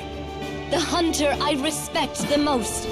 Thank you for saving my friend, the best one I'll ever know. Please, lend us your strength!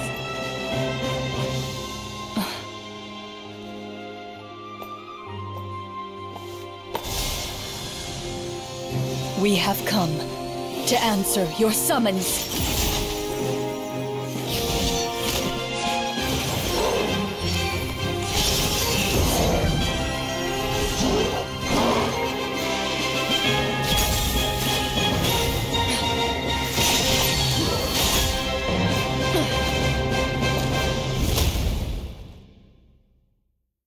And so, the monsters were eradicated, and the sorcerer was defeated. Peace soon returned to the capital. Those in the court, manipulated by the sorcerer, also recognized the errors of their ways. Some remembered the names of the heroes who saved their kingdom, but others simply continued their lives none the wiser. Such is the story of the Marechaussee Hunters. They pursue the phantoms in the darkness and exterminate all who pose a threat. They will always protect the city and those within it, even should all memory of their accomplishments be forgotten by the very people they serve. I am assuming we've finally reached the end of the script. Yes, you've reached one of the better endings. It's a pretty solid story overall. I thought it was just an ordinary adventure at first, but the further we got into it, the more impressed I became with the production and the plot. That final battle especially! All the effects were super realistic. Oh, right. Yeah, totally. That's a really good point. I never expected the weapons we picked up from that vault would have that kind of effect. Yeah, mine nearly scared the daylights out of me when it started glowing. I took a good look at it after we got out, but I don't think it ever lit up again. Oh, we should probably give these props back, right? I'll just leave mine here. Did you have a good time? Of course. Let me know if another script like this comes around. Sure, no problem. Then I'll head back for now. I think I need some time to fully digest everything that just happened. Once Mr. Florian is awake, please pass on my regards to him. He must be extremely exhausted to have passed out cold like that. You're right. He's had a lot to deal with. Well, see you all some other time. Toodaloo!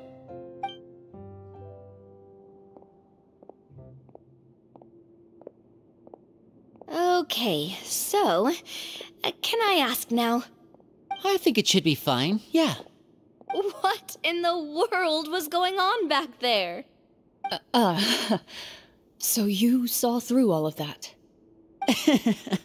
That time in the cave when you told us to close our eyes, it'd be weirder if we didn't notice anything. I was dying of curiosity the entire time. I mean, you did a pretty bang-up job of pretending nothing had gone wrong. Farina actually looked like she thought all of it was planned. Guess none of us wanted to be the one to break the illusion. What are you all talking about? Oh, wait. Don't tell me Paimon never... No, this is all my fault. It's not too late to cover your ears. Here, Paimon, I'll do it for you. Bit late for that, don't you think? You're saying everything that happened back there wasn't actually part of the script? It's probably more accurate to say this was never a real scripted story to begin with. What? So loud. My head. Hey, you! Get up right now and explain yourself! No shaking, please! Oh, my head.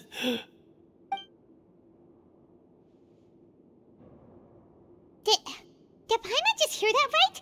You guys made up that whole last part on the spot? It's not nice to lie to people, but Paimon's got to admit that was a really good story, Florian.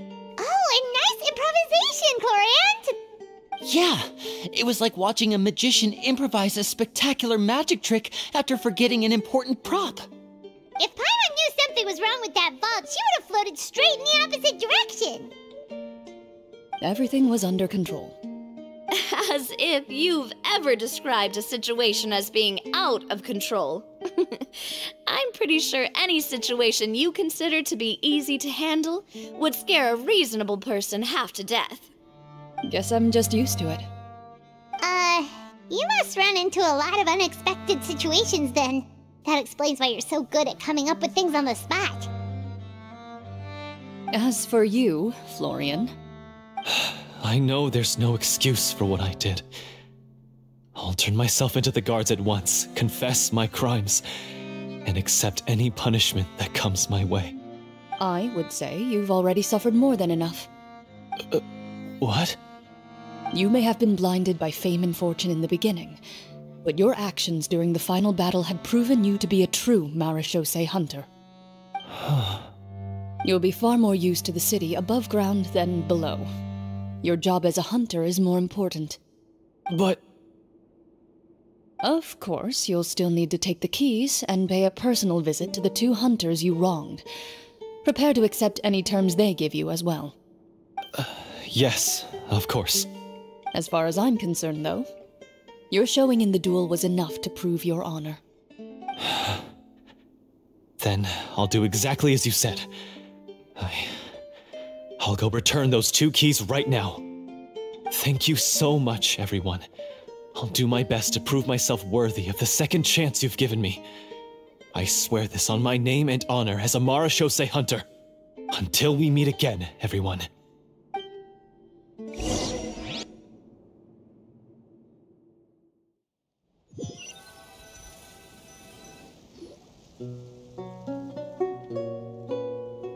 Speaking of marechaussee hunters, what should we do about the treasure in that cave?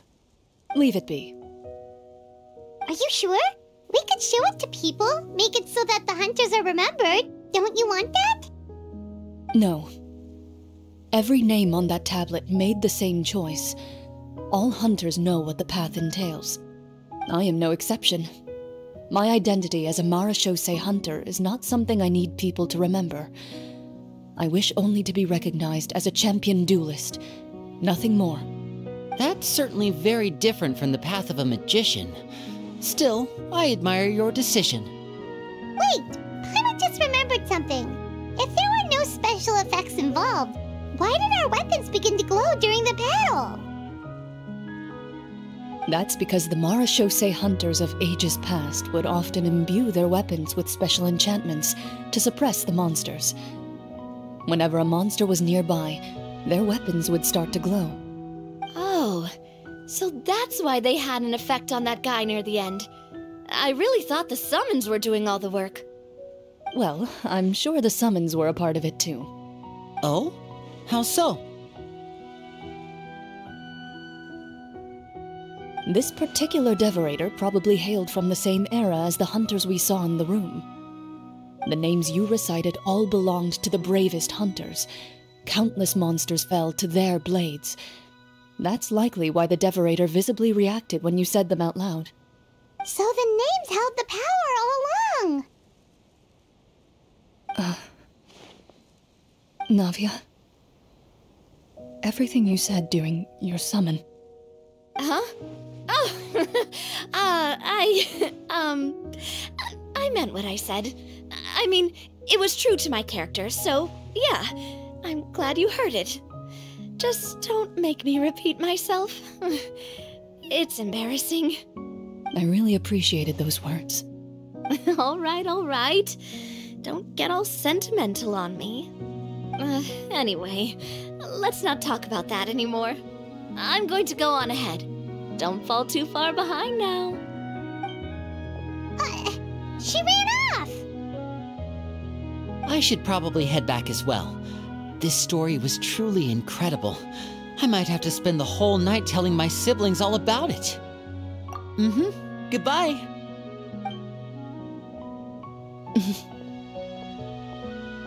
Traveler, should your name and deeds be forgotten, what do you think the significance of your journey will be?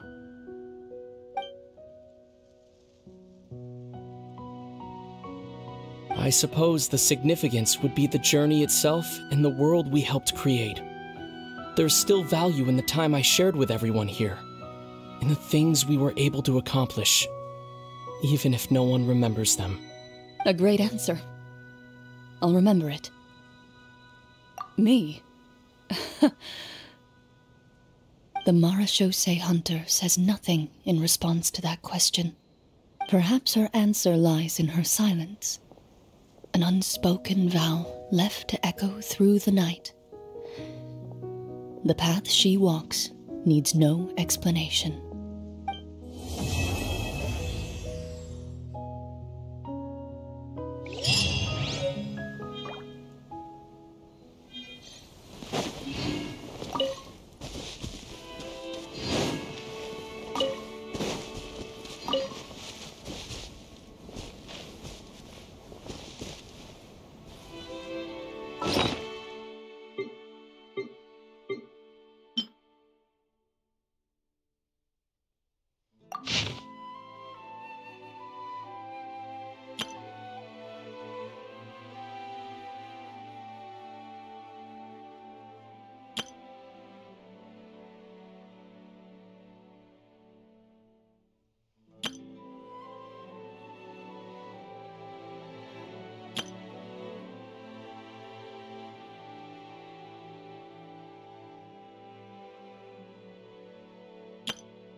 Settle down. One with nature. Stabilize.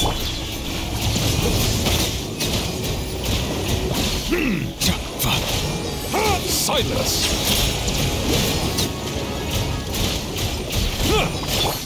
Into the wind.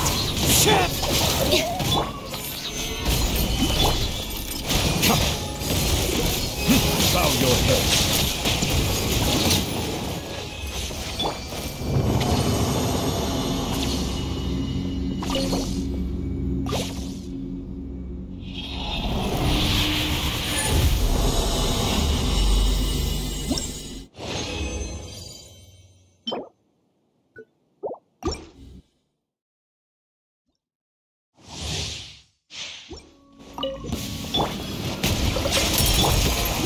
wind knows me.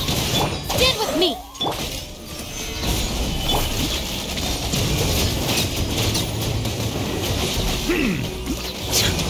Settle down.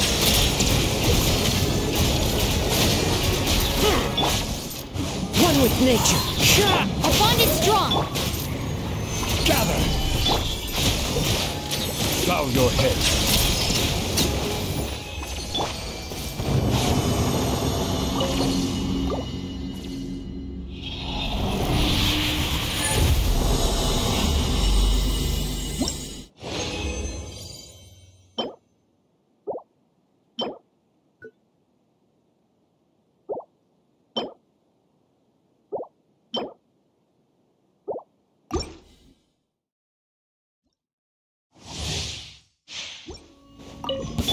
Silence!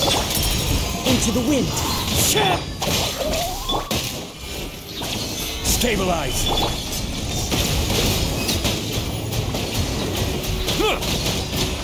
Settle down!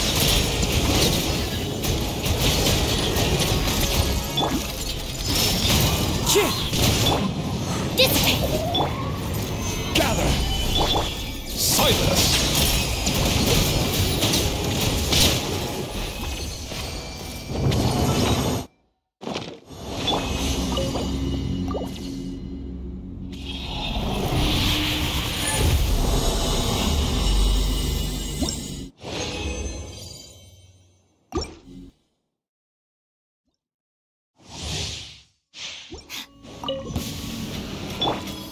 Bow your head. The wind knows me. Our bond is strong!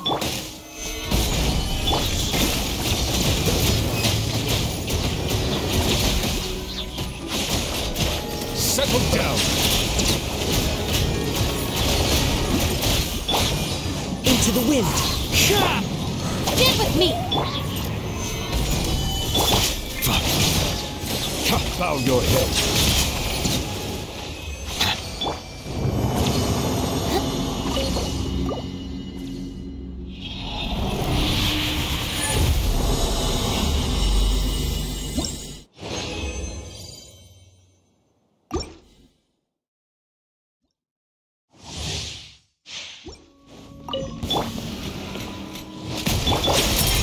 One with nature. Stabilize.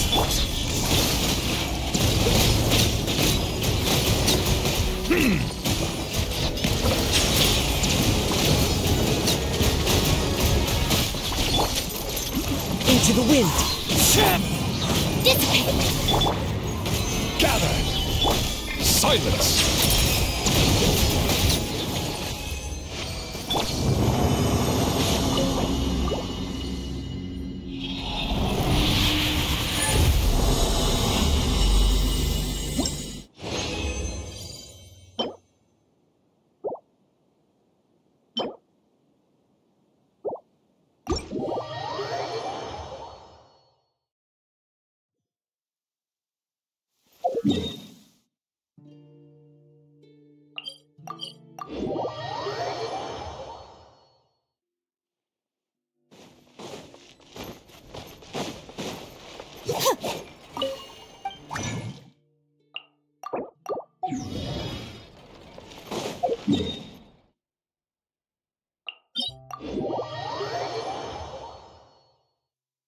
We don't need an umbrella. Just pick up the pace.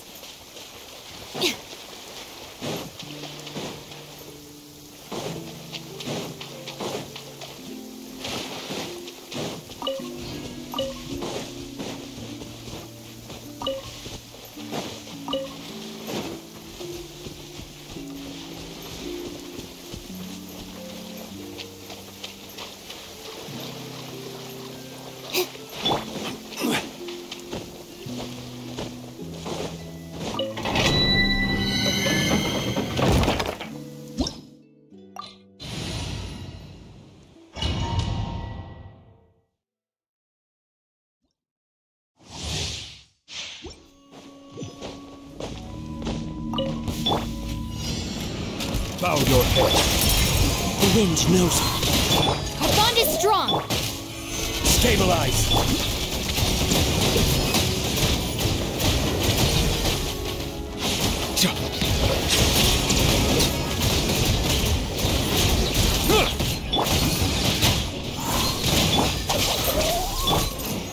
Solidify! Settle down!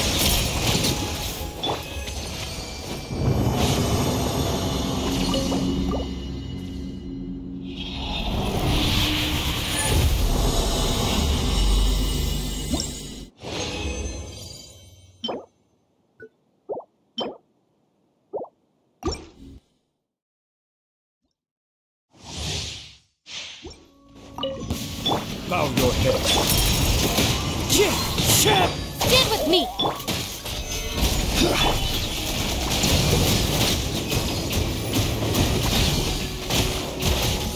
Silence!